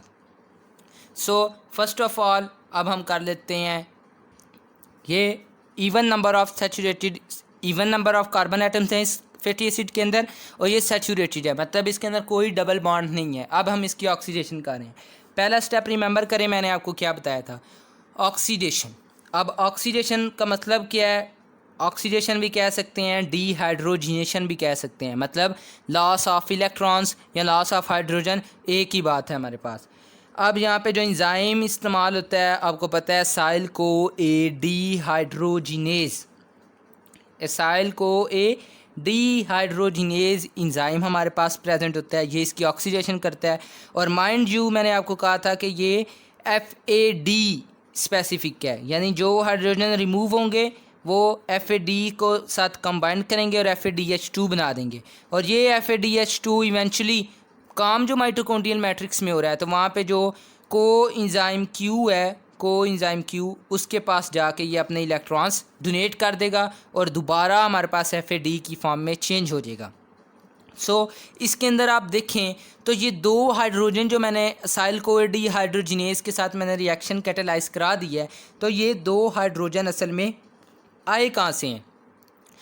अब पहले तो आप करें ये हम कर क्या रहे हैं, बीटा ऑक्सीडेशन। तो बीटा ऑक्सीडेशन की डेफिनेशन हमें कहती है कि it is the oxidation of the fatty acid at the beta carbon with the successive removal of the two carbon atom as the acetyl CoA from the carboxyl end। तो beta carbon कौन सी होती है, carbon carboxyl carbon के साथ वाली carbon alpha carbon, और alpha carbon के साथ बीटा कार्बन, यानी तीसरा नंबर वाली जो कार्बन होगी वो बीटा कार्बन। अब बीटा कार्बन से एक हाइड्रोजन रिमूव होता है और अल्फ़ा कार्बन से एक हाइड्रोजन रिमूव होता है। सब अब आप इसका स्ट्रक्चर लिख लें। सॉरी मैं यहाँ पे एक बहुत बड़ी मिस्टेक कर गया कि ये फैटी एसिड पहले एक्टिवेट होता है, तो एक्टिवेट होगा तो ये जो को एक ग्रुप पहले एक्टिवेट होता है माइटोकॉन्ड्रियल एक्टिवेशन, तो इसकी साइटोप्लाज्म में ही हो जाती है, लेकिन कार्निटीन शटल के साथ जब ट्रांसपोर्ट होता है माइटोकॉन्ड्रियल मैट्रिक्स में तो ये एक्टिव फॉर्म में होता है। तो एक्टिव फॉर्म में माइटोकॉन्ड्रियल मैट्रिक्स में होता है, तो एक्टिव फॉर्म को लिखने का हमारे पास एक मेथड है कि C+O सल्फ हाइड्रल ग्रुप और को ए, सल्फ हाइड्रल ग्रुप नहीं सिर्फ सल्फ़र। हुआ क्या इधर कि हमारे पास CH डबल बॉन्ड CH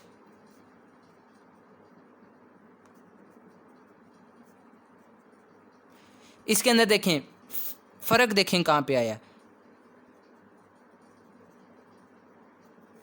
बाकी सारी चीज़ें हमारे पास बिल्कुल सेम है, लेकिन फ़र्क हमारे पास दूसरे और तीसरे कार्बन एटम पे आप देखेंगे कि दूसरे कार्बन एटम में ऊपर CH2 है, लेकिन नीचे क्या आ गया है CH और CH, ये दूसरा कार्बन आ गया, ये तीसरा कार्बन आ गया। अब दोनों में डबल बॉन्ड क्यों इस्टेब्लिश हो गया, क्योंकि असाइल कोए डिहाइड्रोजिनेज ने दो हाइड्रोजन रिमूव कर दिए, और हाइड्रोजन हमारे पास रिमूव भी कहाँ से हुए, दूसरे और तीसरे कार्बन एटम से हमारे पास हाइड्रोजन रिमूव हो गए। अब नेक्स्ट स्टेप के अंदर हमारे पास क्या होना है, हम इस स्टेप को पहले नीट एंड क्लीन करके लिख लेते हैं ताकि सही समझ आए कि हमने असल में किया क्या है। C+O ये एक्टिवेटेड फैटी एसिड आ गया, 6 कार्बन थे हमारे पास, हम पहले 6 कार्बन पूरे कर लेते हैं, 1 2 3 4 5 6, ठीक है। फिर हम क्या करते हैं कि पहला स्टेप जो हमने किया है ऑक्सीडेशन का, पहला स्टेप हमने ऑक्सीडेशन का कर दिया है, और ऑक्सीडेशन ये हम किससे कर रहे हैं, oxidation by the FAD specific. कौन सी ऑक्सीडेशन जो इंजाइम है वो FAD स्पेसिफिक है, ये FADH2 में चेंज हो जाएगा, और असाइल कोए डिहाइड्रोजिनेज, असाइल कोए डिहाइड्रोजिनेज। अब ये बात आपने एक इम्पोर्टेंट बात और याद यहाँ पे रखनी है कि ये असाइल कोए डिहाइड्रोजिनेज माइटोकॉन्ड्रियल मैट्रिक्स में 4 तरह के होते हैं। एक स्पेसिफिक प्रॉपर्टी भी इनकी आ जाती है और ओवरलैपिंग प्रॉपर्टीज़ भी आ जाती हैं। अब इसका मतलब क्या है कि असाइल कोए डिहाइड्रोजिनेज मीडियम चेन असाइल कोए डिहाइड्रोजिनेज भी पड़ा होगा, शॉर्ट चेन असाइल कोए डिहाइड्रोजिनेज भी पड़ा होगा, लॉन्ग चेन असाइल कोए डिहाइड्रोजिनेज भी पड़ा होगा, और वेरी लॉन्ग चेन असाइल कोए डिहाइड्रोजिनेज भी माइटोकॉन्ड्रियल मैट्रिक्स में पड़ा होगा, depending upon the length of the chain, इधर द शॉर्ट चेन और इधर द लॉन्ग चेन, इधर शॉर्ट चेन और लॉन्ग चेन। तो लेंथ के ऊपर डिपेंड करते हुए वो specific type of the acyl कोए डिहाइड्रोजिनेज हमारे पास एक्ट करेगा। और इधर ये मैंने इसलिए बता दिया कि जो न्यू बॉर्न और specially the pre mature infants होते हैं उनके अंदर मीडियम चेन असाइल कोए डिहाइड्रोजिनेज डेफिशिएंट होता है। तो जितने भी हमारे पास फैटी एसिड ऑक्सीडेशन से रिलेटेड डिजीज़ हैं उनमें हाइपोग्लाइसीमिया कॉमन होगा, वो हम आगे जाके डिस्कस करेंगे। लेकिन असाइल कोए डिहाइड्रोजिनेज से जो इम्पोर्टेंट पॉइंट था वो ये है कि असाइल कोए डिहाइड्रोजिनेज एक जनरल इंजाइम है, लेकिन इसकी भी आगे टाइप्स हैं, शॉर्ट चेन है, मीडियम चेन है, लॉन्ग चेन है, वेरी लॉन्ग चेन असाइल कोए डिहाइड्रोजिनेज है। जिस तरीके का फैटी एसिड होगा, यानी ये 6 कार्बन का है, तो 6 कार्बन के ऊपर कौन सा एक्ट करेगा, मीडियम चेन असाइल कोए डिहाइड्रोजिनेज। तो मैंने तो जनरल लिख दिया, लेकिन माइटोकॉन्ड्रियल मैट्रिक्स में मीडियम चेन असाइल कोए डिहाइड्रोजिनेज एक्ट करेगा, और इसके अंदर से 2 हाइड्रोजन रिमूव हुए। अब 2 हाइड्रोजन को अगर आप लोकेट करना चाहें तो ये बीटा कार्बन और अल्फा कार्बन से रिमूव होंगे। मैंने आपको कहा था जो कार्बोक्सिल कार्बन है वो हमारे पास फर्स्ट कार्बन है, और कार्बोक्सिल कार्बन के साथ वाला ये अल्फा कार्बन होता है, उसके साथ बीटा कार्बन। अब बीटा कार्बन और जो बीटा ऑक्सीडेशन होती है वो एट बीटा कार्बन और अराउंड बीटा कार्बन होती है, या एट बीटा कार्बन हमारे पास ऑक्सीडेशन के जो मेन मैकेनिज्म्स होते हैं वो चल रहे होते हैं। अब देखें इसके अंदर से एक एक हाइड्रोजन रिमूव करें तो आपको क्या मिलता है, C double bond O S CoA, एक हाइड्रोजन रिमूव कर लिया तो इनके दरमियान डबल बॉन्ड हो जाएगा वैलेंसी पूरी करने के लिए। और ये देखिए सिर्फ हमारे पास चेंज कहाँ पे आया, ये दोबारा हमारे पास ये फर्स्ट कार्बन आ गया, ये अल्फ़ा कार्बन और ये बीटा कार्बन। अब उधर एक एक हाइड्रोजन ज़्यादा था, यहाँ पे उसने एसाइल को डिहाइड्रोजिनेज ने 2 हाइड्रोजन रिमूव करा दिए और इसको ये डबल बॉन्ड इनकॉर्पोरेट कर दिया। अब इस स्ट्रक्चर को हम क्या नाम देंगे, पहले तो वो जनाब 6 कार्बन फैटी एसिड था सिंपली। अब इस स्ट्रक्चर का जो नाम है उसे हम कहते हैं डेल्टा 2 इनॉइल को ए।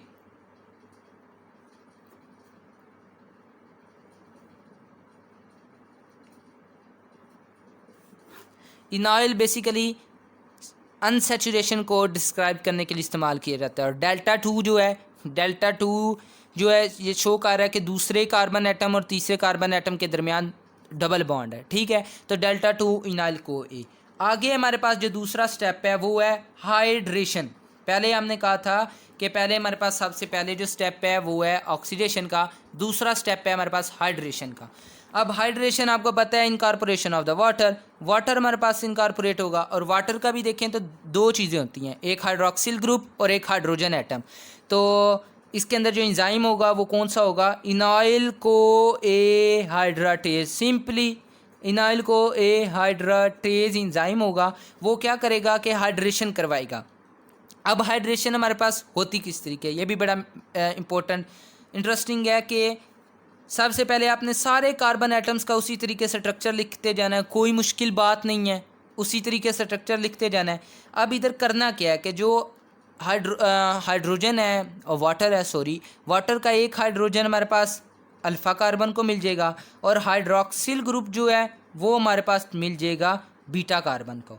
अब बीटा कार्बन और अल्फ़ा कार्बन के आपको डिफ्रेंशिएशन आनी चाहिए कि अल्फ़ा कार्बन कौन सा है, बीटा कार्बन कौन सा है।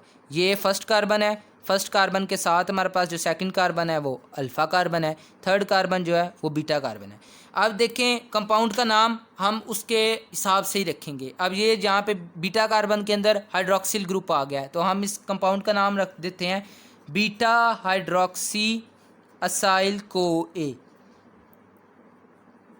इसके अंदर कोई चीज़ मुश्किल नहीं है, बहुत आसान है। देखें सबसे पहले हमारे पास क्या था, एक फैटी एसिड था असाइल को ए डिहाइड्रोजिनेस, पहली हमने की ऑक्सीडेशन, FAD डिपेंडेंट थी वो, 2 हाइड्रोजन एटम हमने यहाँ से रिमूव कर दिए, एक अल्फ़ा से एक बीटा से, और जो कंपाउंड बना उसको हमने नाम क्या दे दिया, डेल्टा 2 इनाइल को ए। अब नेक्स्ट स्टेप के अंदर क्या हुआ कि नेक्स्ट स्टेप दूसरा जो स्टेप था हमारे पास वो था हाइड्रेशन का। अब हाइड्रेशन के अंदर हमने क्या किया कि वाटर की इनकॉर्पोरेशन कराई। इंजाइम का नाम क्या है, हाइड्राटेज, इनाइल को ए हाइड्राटेज। ये जो मैं जनरल इंजाइम्स के नाम बोल रहा हूँ, जनरली याद करेंगे तो अच्छे रहेंगे। स्पेसिफिक को याद करके क्या है, अगर कोई आपको दे दे 18 कार्बन वाला तो उसके अंदर भी यही मैकेनिज्म चल रहे होंगे, 16 कार्बन वाला। तो जनरल इंजाइम्स के नाम याद रखेंगे तो आपको कोई भी फैटी एसिड आ जाए तो इंजाइम्स के नाम याद करते हुए आपको मौत नहीं पड़ेगी, बल्कि आपको आसानी से जो जनरल इंजाइम आता होगा वो आप लिख देंगे तो आपका वो एक्सेप्टेबल होगा, रादर देन आप स्पेसिफिक 6 कार्बन वाले को क्या कहते हैं, अब उसका ये कौन सा प्रोडक्ट बनेगा उसमें आप जाए ना, ठीक है। तो अब ये हमारे पास दूसरे में हाइड्रेशन हुई। हाइड्रेशन के अंदर आपको पता है जो वाटर है उसका एक हाइड्रोक्सिल ग्रुप होता है और एक हाइड्रोजन एटम होता है। अब हाइड्रोक्सिल ग्रुप जो है वो बीटा कार्बन को मिल जाता है और हाइड्रोजन जो है वो अल्फ़ा कार्बन को। तो देखें इनमें डबल बॉन्ड दोबारा रिमूव हो जाता है और कंपाउंड हमारे पास बन जाता है बीटा हाइड्रोक्सी असाइल को ए। अब हम चलते हैं इससे आगे, बीटा हाइड्रोक्सी असाइल को से आगे अब तीसरी जो ऑक्सीडेशन होनी है। अब देखें स्ट्रक्चर लिखना कितना ही आसान है कि आपको पता है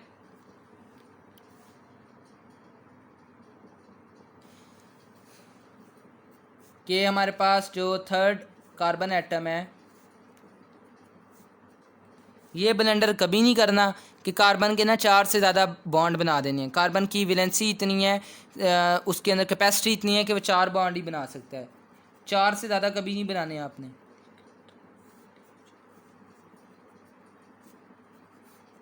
ये देखें 6 कार्बन हमने पूरे कर लिए जो हमारे पास पहले स्ट्रक्चर था। ये फर्स्ट कार्बन आ गया, फिर ये हमारे पास अल्फ़ा कार्बन, और जो कार्बोक्सिल कार्बन के साथ कार्बन होता है उससे कहते हैं हम अल्फ़ा कार्बन, और अल्फ़ा कार्बन के साथ बीटा कार्बन। तो ये हमारे पास कंपाउंड बन गया बीटा हाइड्रोक्सी एसाइल कोए जो हमने हाइड्रेशन से बनाया था। तीसरा होगी दोबारा हमारे पास ऑक्सीडेशन होगी, और ये ऑक्सीडेशन जो है ये किसके, ये NAD स्पेसिफिक है। यहाँ पे जो इंजाइम होगा बीटा हाइड्रोक्सी असाइल को ए डी हाइड्रोजिनेज। देखें कंपाउंड का नाम क्या था, बीटा हाइड्रोक्सी असाइल को ए, और एंजाइम का नाम सिर्फ हमने क्या ऐड कर दिया, बीटा हाइड्रोक्सी असाइल को A D hydrogenase. D hydrogenase ने फिर क्या करना है, जाहिरी बात है आप तो बहुत अक्लमंद है, आपको पहले ही पता है कि उसने हाइड्रोजन रिमूव करने हैं। तो हाइड्रोजन हमारे पास अब कहाँ से रिमूव होंगे, एक हाइड्रोजन जो हाइड्रोक्सिल ग्रुप वाला है वो, और एक जो बीटा कार्बन के नीचे लगा हुआ है वो, ये दोनों हाइड्रोजन रिमूव हो जाएंगे। तो रिजल्टिंग स्ट्रक्चर क्या बनेगा, पहले हम इसको लिख लेते हैं फिर रिजल्टिंग स्ट्रक्चर की तरफ भी जाते हैं।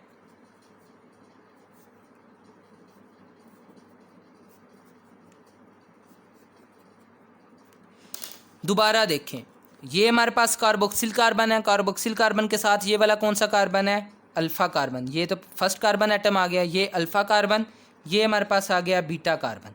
अब ये कंपाउंड का नाम देखें कि कीटो ग्रुप यहाँ पे इस्टेब्लिश हो गया। देखिए मैंने आपको पहले बताया था कि ये कीटो ग्रुप वाली प्रॉपर्टी है, यहाँ पे भी इसके हाइड्रोजन लगा हुआ है, यहाँ पे भी हाइड्रोजन, और इसका अपना कोई हाइड्रोजन इसके पास नहीं, तो ये कीटो ग्रुप होता है इस तरीके का।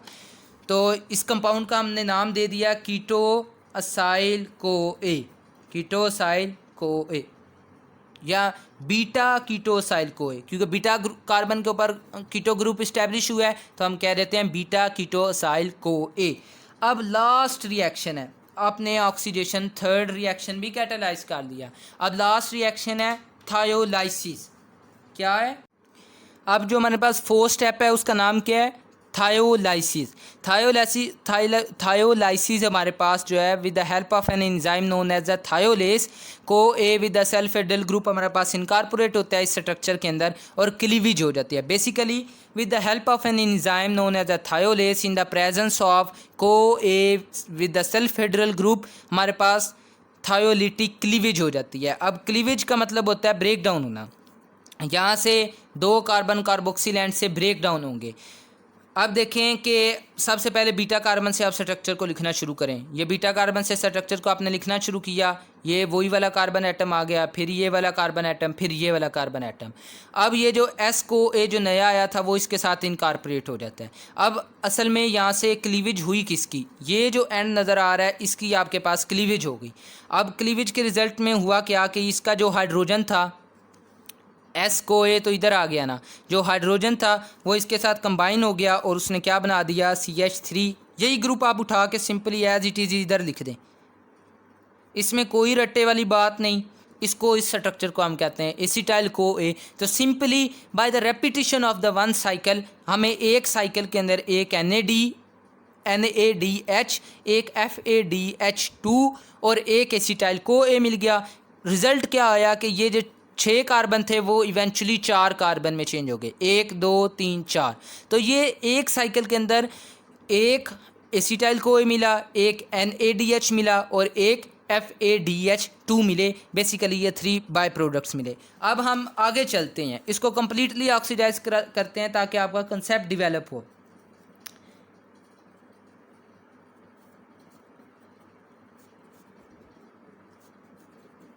ये देखें 4 कार्बन एटम बचे थे। अब 4 कार्बन एटम के वही स्टेप रिवाइज करें।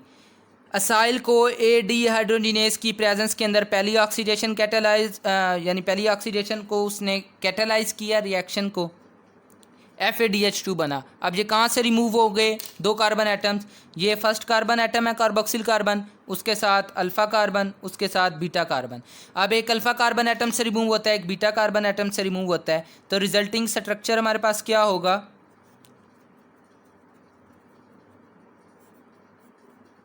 ये देखें, ये हमारे पास रिजल्टिंग स्ट्रक्चर हो गया।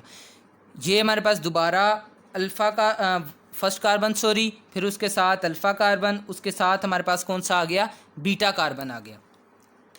अब इसको हमने क्या नाम दिया था, डेल्टा टू इनॉइल को ए, बिकॉज इसके अंदर अनसेचुरेशन को इनॉइल को ए बता रहा है कि अनसेचुरेशन है, इनॉइल ग्रुप इसलिए लगाया, को इसके साथ वैसे ही लगा हुआ है। डेल्टा टू यानी ये दूसरा कार्बन है, ये तीसरा कार्बन, दूसरे और तीसरे के दरमियान डबल बॉन्ड है, अनसेचुरेशन को शो करने के लिए इसका नाम रख दिया डेल्टा टू इनॉइल को ए। अब नया, पहले आपको पता लग गया कि ऑक्सीडेशन होगी with the help of an enzyme known as acyl CoA dehydrogenase. Number second आपको पता है कि हाइड्रेशन होगी।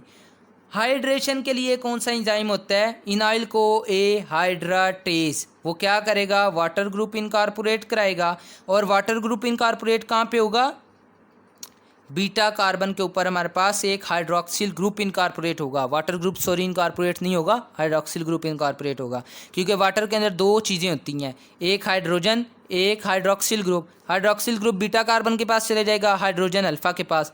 तो देखते हैं हम किस तरीके से स्ट्रक्चर बन जाएगा।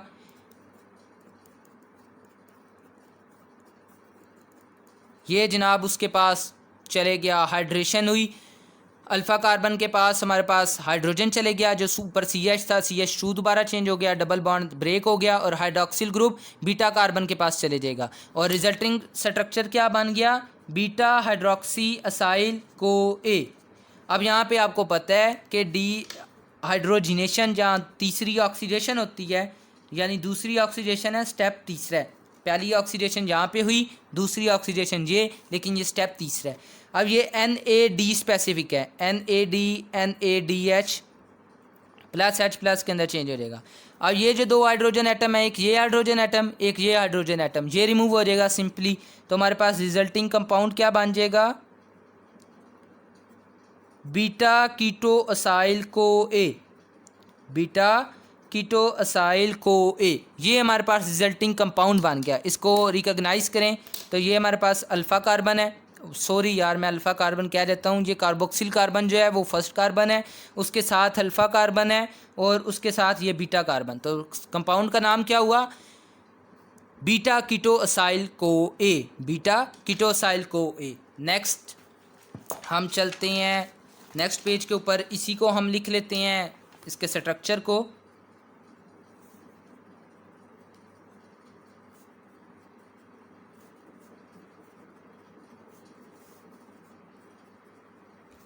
ये जनाब हमारे पास बीटा कीटोसाइल को ए, जो लास्ट में हमारे पास यहाँ पे बच गया था, ये देख लें, इसका स्ट्रक्चर आप गौर से रखें, यही स्ट्रक्चर हमने अगले पेज पे लिख दिया। ठीक है, इसको दोबारा रिकॉग्नाइज करें। ये फर्स्ट कार्बन आ गया adjacent to the carboxyl carbon. हमारे पास क्या चीज़ होती है, हमारे पास अल्फ़ा कार्बन होता है, अल्फ़ा कार्बन के साथ बीटा कार्बन। ये स्ट्रक्चर का नाम क्या है, बीटा कीटो असाइल को ए। लास्ट स्टेप हमारे पास कौन सा होता है, आप लोग बहुत लाइक हैं, आपको पता है कि thiolysis with the help of an enzyme known as the thiolase. Thiolase enzyme की मदद से क्या होता है कि मतलब थायोलाइसिस होती है, और ये थायोलाइसिस को ए डिपेंडेंट होती है, यानी थायोलिटिक क्लीवेज होती है with the help of an enzyme thiolase in the presence of co A with the sulfhydryl group. देखिए मैंने आपको कहा था बीटा कार्बन का स्ट्रक्चर पहले लिखें, C double bond O CH3, ये को ए इसके साथ इनकॉर्पोरेट करा दें, सिंपल इज डैट। ये एक एसिटिक ये तो हमारे पास यहाँ से रिमूवल हो गया ना, असल में ये तो हमारे पास रिमेनिंग स्ट्रक्चर बच गया। ये जो दो कार्बन थे ये भी हमारे पास किसके अंदर चेंज हो जाएंगे, यही स्ट्रक्चर बन जाएगा, बिकॉज ये जो CH2 है यहाँ ये हाइड्रोजन ले लेगा, और CH3 दोबारा लास्ट हमारे पास 6 कार्बन थे, 6 कार्बन थे, 2 साइकिल रिपीट हुए हैं। देखें 6 4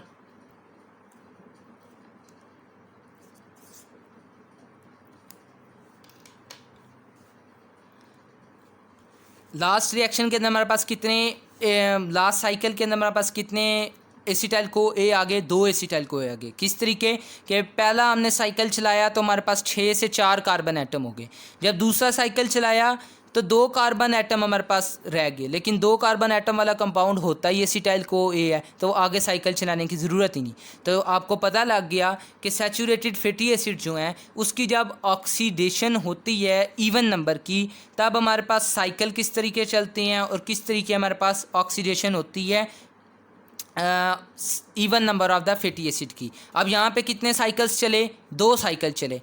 एक हमने 6 कार्बन वाला लिया था, 6 कार्बन वाले के लिए पहले एक साइकिल चलाया हमने, एक साइकिल चला के फिर हमने ये दूसरा साइकिल चलाया, और दूसरे साइकिल के एंड के अंदर ये पहला साइकिल आ गया, दूसरे साइकिल के एंड के अंदर 2 कार्बन एटम्स वैसे के वैसे ही रह गए, और वो होता ही एसिटाइल कोए है। तो लास्ट साइकिल में हमारे पास 2 एसिटाइल कोए मिलते हैं, वैसे हर साइकिल में एक एसिटाइल कोए मिलते हैं। तो हमारे पास यील्ड क्या हुई, एनर्जी यील्ड अगर हमने कैलकुलेट करनी हो तो इस रिएक्शन से हमारे पास टोटल 3 एसिटाइल कोए मिले, 3 एसिटाइल कोए, 2 NaDH मिले, 2 हमारे पास FADH2 मिले। अब न्यू और ओल्ड मेथड से आप इसको कैलकुलेट कर लें कि न्यू मेथड में एक एसिटाइल कोए 10 ATP देता है, जब तीसरे साइकिल में हमारे पास वो यूज़ अप होता है। एक NaDH न्यू मेथड से 2.5 मोल्स ऑफ द ATP, और एक FADH2 1.5 moles of the ATP। तो इस तरीके आपकी एनर्जी कैलकुलेशन भी आ जाएगी और आपके साइकिल्स भी कैलकुलेट हो जाएंगे। अगर हम आपकी बुक में जो एक टिपिकल एग्जांपल लिखी हुई है वो किसकी लिखी हुई है? पाल्मिटिक एसिड की एग्जांपल हर जगह लिखी हुई है। मैंने 6 कार्बन वाली आपको सिर्फ समझाने के लिए कर दिया था। अगर मैं 16 कार्बन वाला ड्रा करूं तो उसके साथ भी यही मैकेनिज़्म होगा। लाइक मैं ड्रा करता हूं आपको समझाने के लिए, ताकि आपको सही तरीके समझ आ जाए, अल्लाह करे। पहले तो 16 कार्बन मैं बना लूं, फिर मैं आपको बताता हूँ।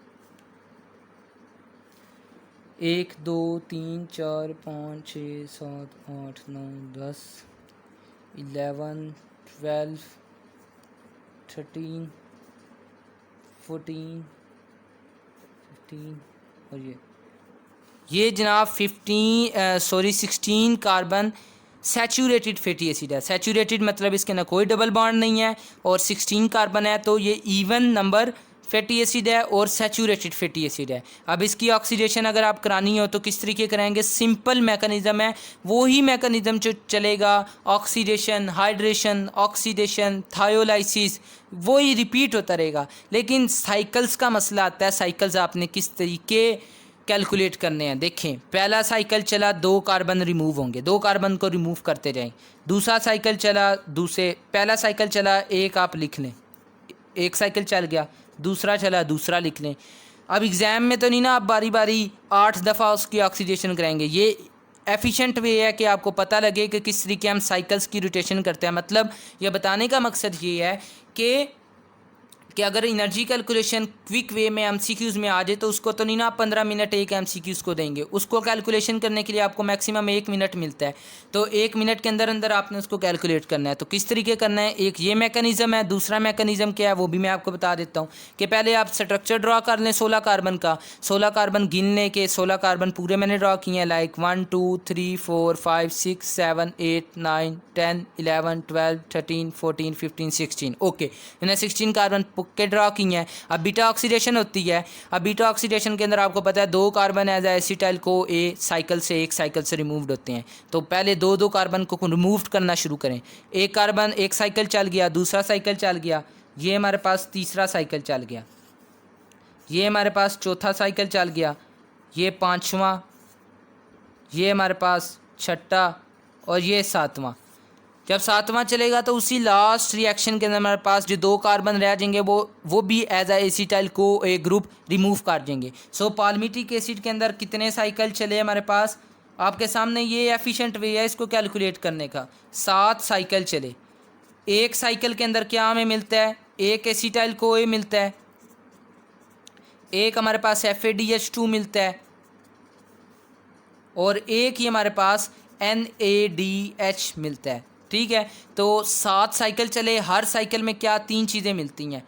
एक एसिटाइल कोए मिलता है, एक FADH2 मिलता है और एक NaDH मिलता है। ठीक है, अब आखिरी जो साइकिल था मेन जो मकसद है समझाने का कि जो आखिरी साइकिल था, 7 साइकिल तो हो गए, आगे साइकिल नहीं चलेगा। आखिरी साइकिल के अंदर हमारे पास 2 एसिटाइल कोए मिलते हैं, बिकॉज ये 2 कार्बन एज आ एसिटाइल कोए जो रिएक्शन है सिस्टम है उसको लीव कर देते हैं एज आ एसिटाइल कोए। सो आपने बताना है साइकिल तो 7 चले हैं लेकिन 8 एसिटाइल को ए मिले हैं। क्यों 8 एसिटाइल को ए मिले हैं? बिकॉज सर लास्ट रिएक्शन के अंदर हमारे पास जो लास्ट साइकिल चला था उसमें सिर्फ 2 कार्बन रह गए थे रिमेनिंग, वो सिस्टम को as the acetyl co A remove क्या कहते हैं लीव कर देंगे, तो हमारे पास 8 एसिटाइल को ए मिल गए, 7 NADH मिल गए, 7 FADH2 मिल गए। सो ये डिफरेंस है एनर्जी कैलकुलेशन करने का। अब आप एनर्जी कैलकुलेशन कीजिएगा और मुझे बताइएगा कि आपको रिक्वायर्ड एटीपी जो बुक में लिखे हैं बुक से मैच कीजिएगा कि मैंने जो कैलकुलेशन की है एनर्जी की, जो साइकिल्स मैंने रिपीट किए हैं वो मैंने साइकिल्स मुकम्मल गिने हैं जितने बुक में लिखे हैं, और एसिटाइल कोए से हमारे पास कितनी एनर्जी मिलती है न्यू मेथड के ज़रिए, ओल्ड मेथड के ज़रिए, और कि मुझे फैटी एसिड ऑक्सीडेशन करनी भी आती है कि नहीं करनी आती, ये आप अपना एग्जामिनेशन बुक से खुद ही कीजिएगा। मैंने आपको जनरल मैकेनिज़्म बता दिया है कि कोई भी फैटी एसिड आ जाए तो उसके साइकिल्स इस तरीके कैलकुलेट करते हैं। और नंबर दूसरा, अब देखें कि 1 नंबर या 40 सेकंड का हमारे पास MCQs है और 1 मिनट है, तो उसकी एनर्जी कैलकुलेशन हम किस तरीके फास्ट कर सकते हैं। आपको पता है 16 कार्बन है, आप 2 रिमूव करते जाएँ, 16, 16, 14, 12, 10, 8, 6, 4, 2।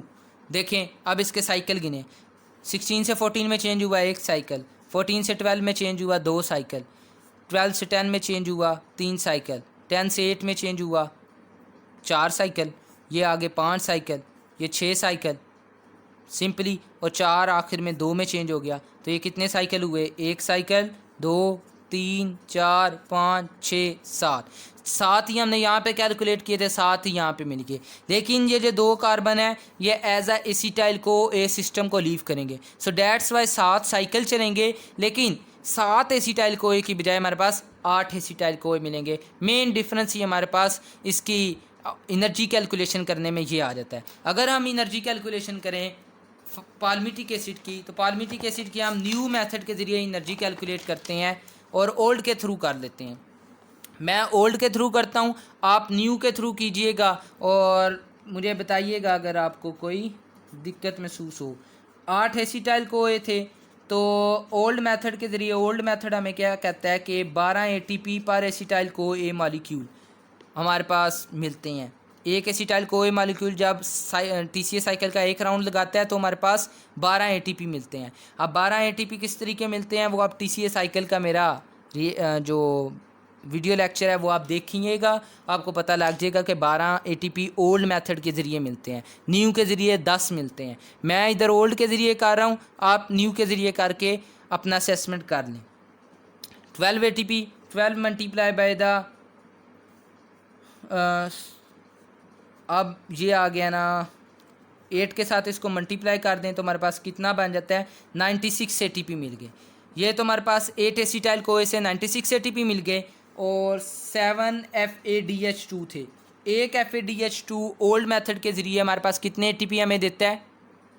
आपको पता है 2 ATP देता है, तो नए मेथड के ज़रिए 1.5 ATP देता है।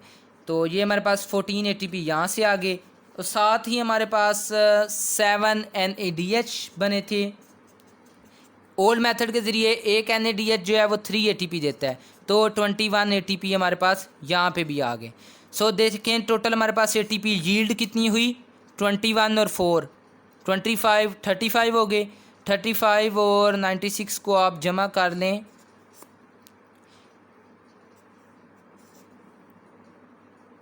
ये 131 ATP बन गई। अब 131 ATP जो हैं उसके अंदर से 2 माइनस कर लें। अब ये 2 माइनस वो ही हुए हैं जो फैटी एसाइल को ए, जहाँ पे हमारे पास असाइल को ए सिंथेटेज एंजाइम था, जहाँ पे हमने एक्टिवेशन फैटी एसिड की कराई थी सबसे पहले स्टेप पे। वहाँ पे हमने क्या किया था कि वहाँ पे हमने एक एटीपी को कम्प्लीटली यूटिलाइज़ कर लिया था, यानी 2 फॉस्फेट ग्रुप जो हैं उसके यूटिलाइज़ कर लिए थे। सो एज अ रिज़ल्ट हमारे पास क्या हुआ था कि एक एटीपी मुकम्मल यूटिलाइज्ड हुआ, तो वो हमने आखिर में अपना जो एनर्जी हमने शुरू में दी थी उसमें से माइनस कर लेंगे। तो ओल्ड मेथड के ज़रिए 129 एटीपी हमारे पास पाल्मिटिक एसिड की कंप्लीट ऑक्सीडेशन से मिले। और मैंने 6 कार्बन की जो ऑक्सीडेशन की थी वो सिर्फ आपको समझाने के लिए की थी, उसकी भी आप एनर्जी कैलकुलेशन कर सकते हैं कि किस तरीके उसकी भी एनर्जी कैलकुलेशन की जाती है। ये मैंने आपको जो बुक में टिपिकल एग्जांपल थी उसका बता दिया कि किस तरीके आपने साइकिल्स को काउंट करना है, किस तरीके आपने एसिटाइल को काउंट करना है क्विक वे के अंदर, ठीक है। बाकी आप उसको कम्प्लीटली तो ऑक्सीडाइज करा ही सकते हैं। अब हमारे पास जो मेन टॉपिक आ जाता है वो हमारे पास आ जाता है ऑक्सीडेशन। मैंने माइटोकॉन्ड्रियल बीटा ऑक्सीडेशन की है, even number of the carbon atoms. अब हम कर लेते हैं odd number of the carbon atoms. Odd number of the carbon atoms, फ़र्ज़ कर लें हम 7 कार्बन एटम का कोई फैटी एसिड ले लेते हैं, 7 कार्बन एटम्स का।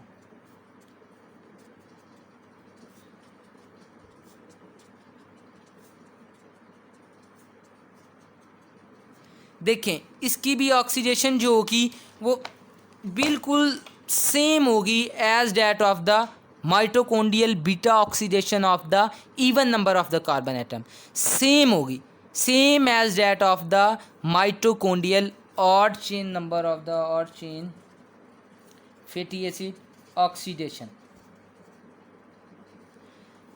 Odd chain fatty acid oxidation same as that of the even chain fatty acid. लेकिन फ़र्क कहाँ पे आता है? अब 2 कार्बन एटम्स को सक्सेसिव रिमूव करना शुरू करें, ये 1 साइकिल चल गया, ये 2 साइकिल चल गई। अब जो तीसरा साइकिल है वहाँ पे लास्ट में 3 कार्बन एटम्स हमें मिल जाते हैं। अब 3 कार्बन एटम्स जो हैं वो as a प्रोपियोनाइल co A system को लीव करते हैं।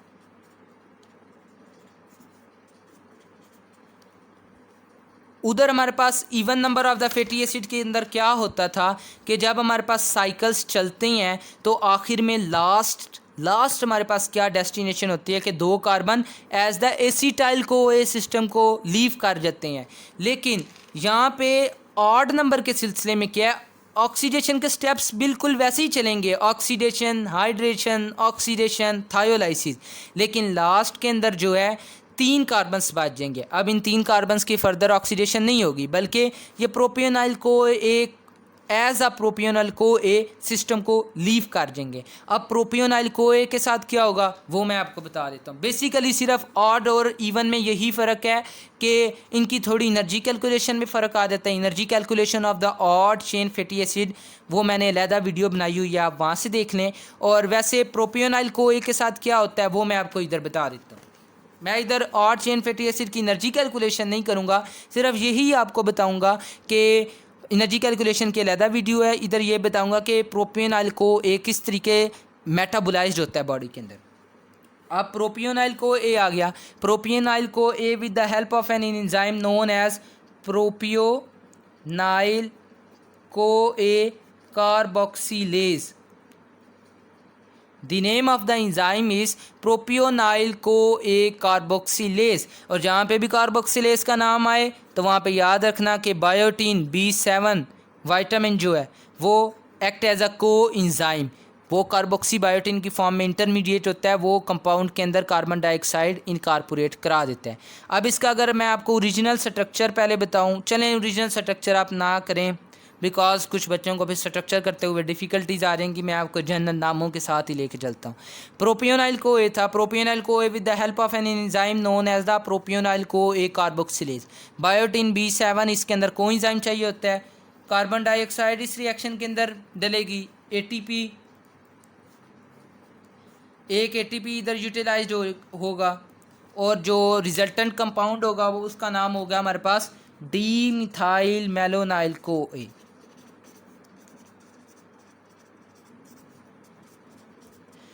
अब ये रिजल्टेंट कंपाउंड जब इसकी कार्बोक्सिलेशन होती है तो डी मिथाइल मेलोनाइल को ए बन जाता है। अब डी मिथाइल मेलोनाइल को ए अब ये इधर एक बहुत इंपॉर्टेंट बात है, आपको ये रिमेंबर रखना है कि जो अमीनो एसिड हैं और जो फैटी एसिड हैं वो एल फॉर्म में एक्टिवेट होते हैं, और जो शुगर्स हैं यानी कार्बोहाइड्रेट्स शुगर्स हैं वो डी फॉर्म में एक्टिवेट होती हैं। सो अब ये डी फॉर्म को एल फॉर्म में चेंज होना लाजमी है ताकि ये बॉडी में फर्दर मेटाबोलाइज हो। तो अल्लाह सुब्हानहू तआला created one enzyme for this function. Name of the enzyme is methyl malonyl co A racemase क्या है हमारे पास, वो इसको डी से एल आइसोमर के अंदर चेंज कर देगा, एल फॉर्म में चेंज कर देगा। तो रिजल्टेंट कंपाउंड क्या बना, एल मिथाइल मेलोनाइल कोए। अब एल मिथाइल मेलोनाइल कोए के ऊपर एक लास्ट रिएक्शन होता है विटामिन B12, और उसका जो एंजाइम है वो एंजाइम है मिथाइल मेलोनाइल कोए मुटेज।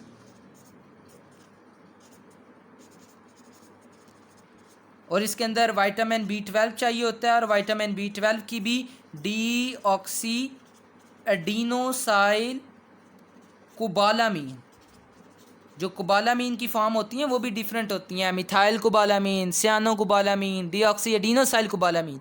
इस रिएक्शन के अंदर जो उसकी रिक्वायर फॉर्म होती है वो होती है डीऑक्सी एडिनोसाइल कोबालामीन। इस रिएक्शन के अंदर हमें चाहिए होता है। और मिथाइल मेलोनाइल कोए मुटेज का मिथाइल मेलोनाइल कोए मुटेज एंजाइम का नाम है, और वो एल मिथाइल मेलोनाइल कोए को किसके अंदर चेंज कर देगा, सक्सीनाइल कोए के अंदर, सक्सीनाइल कोए के अंदर चेंज कर देगा। अब ये सक्सीनाइल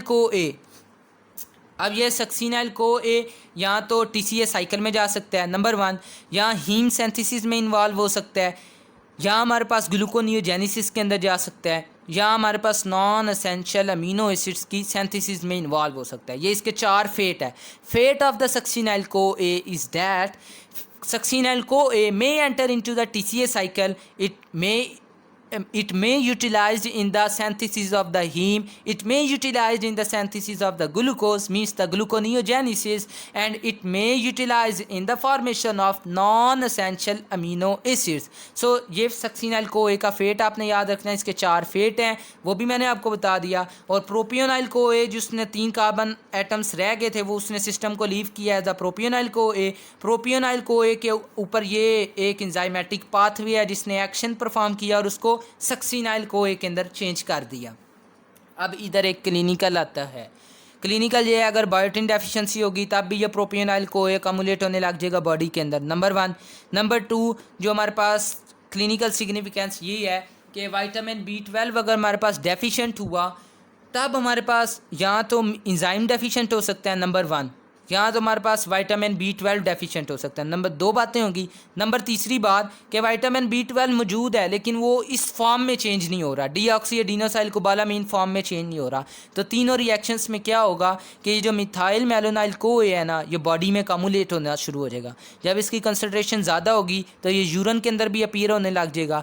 तो methyl मेलोनोइक acid urea, methyl malonyl कोए इन द यूरिन हमें फिर मिलेगा। उस कंडीशन को क्या कहते हैं, मेलोनाइल एसिड यूरिया, मिथाइल मेलोनाइल को एसिड यूरिया कह सकते हैं। या इस जो यूरिन है उसके अंदर अपीयर होने लग जाता है, और ये देखें कि इसके अंदर कार्बोक्सिल ग्रुप है, तो कार्बोक्सिल ग्रुप होने की वजह से ये नेगेटिव यानी एसिडिक पीएच कर देता है यूरिन की। तो इसलिए इसको कहते हैं कि मिथाइल मेलोनोइक एसिड यूरिया। जो कंडीशन का नाम है वो क्या है, मिथाइल मेलोनोइक एसिड यूरिया। अगर विटामिन B12 डेफिशिएंसी हो जाए, या एंजाइम डेफिशिएंसी है, या एंजाइम प्रेजेंट है अपना काम नहीं कर रहा, या विटामिन B12 डेफिशिएंसी है, या विटामिन B12 प्रेजेंट है लेकिन वो इस फॉर्म में चेंज नहीं हो सक रहा। तो अगर हमने विटामिन B12 को भी अगर चेक करना हो क्लिनिकली, तो पेशेंट का अगर डेफिशिएंसी है तो जाहिरी बात है ये जो कंपाउंड है मिथाइल मेलोनाइल कोए, ये यूरिन के अंदर अपीयर होना शुरू हो जाएगा, और बायोटिन के अंदर प्रोपियोनाइल कोए इनकॉर्पोरेट होना शुरू हो जाएगा। So this is the basic difference between the odd chain fatty acid oxidation and the even chain fatty acid oxidation. आखिरी सारा मैकेनिज्म ऑड चेन और इवन चेन में बिल्कुल एक जैसा रहेगा, लेकिन आखिर में वहाँ पे 2 कार्बन बचे थे, यहाँ पे आखिर में बच गए 3 कार्बन। वो 2 carbon as the acetyl co A system को लीव कर गए और यहाँ पे 2 carbon as the propionyl co A system को लीव कर गए। और प्रोपियोनाइल के को एक किस तरीके बॉडी में मेटाबोलाइज्ड होता है मैंने आपको वो भी बता दिया। सो हमारे पास माइटोकॉन्ड्रियल बीटा ऑक्सीडेशन भी, mitochondrial beta oxidation of the odd number fatty acids, mitochondrial oxidation of the even number fatty acid, ये हमने डिस्कस कर लिए। और अब अपकमिंग लेक्चर्स के अंदर हम डिस्कस करेंगे बाकी जो परऑक्सीसोमल बीटा ऑक्सीडेशन, परऑक्सीसोमल अल्फा ऑक्सीडेशन और ओमेगा ऑक्सीडेशन, एंड लास्ट के अंदर हमारे पास आ जाता है oxidation of the unsaturated fatty acid. Hope you will understood well. Thank you very much.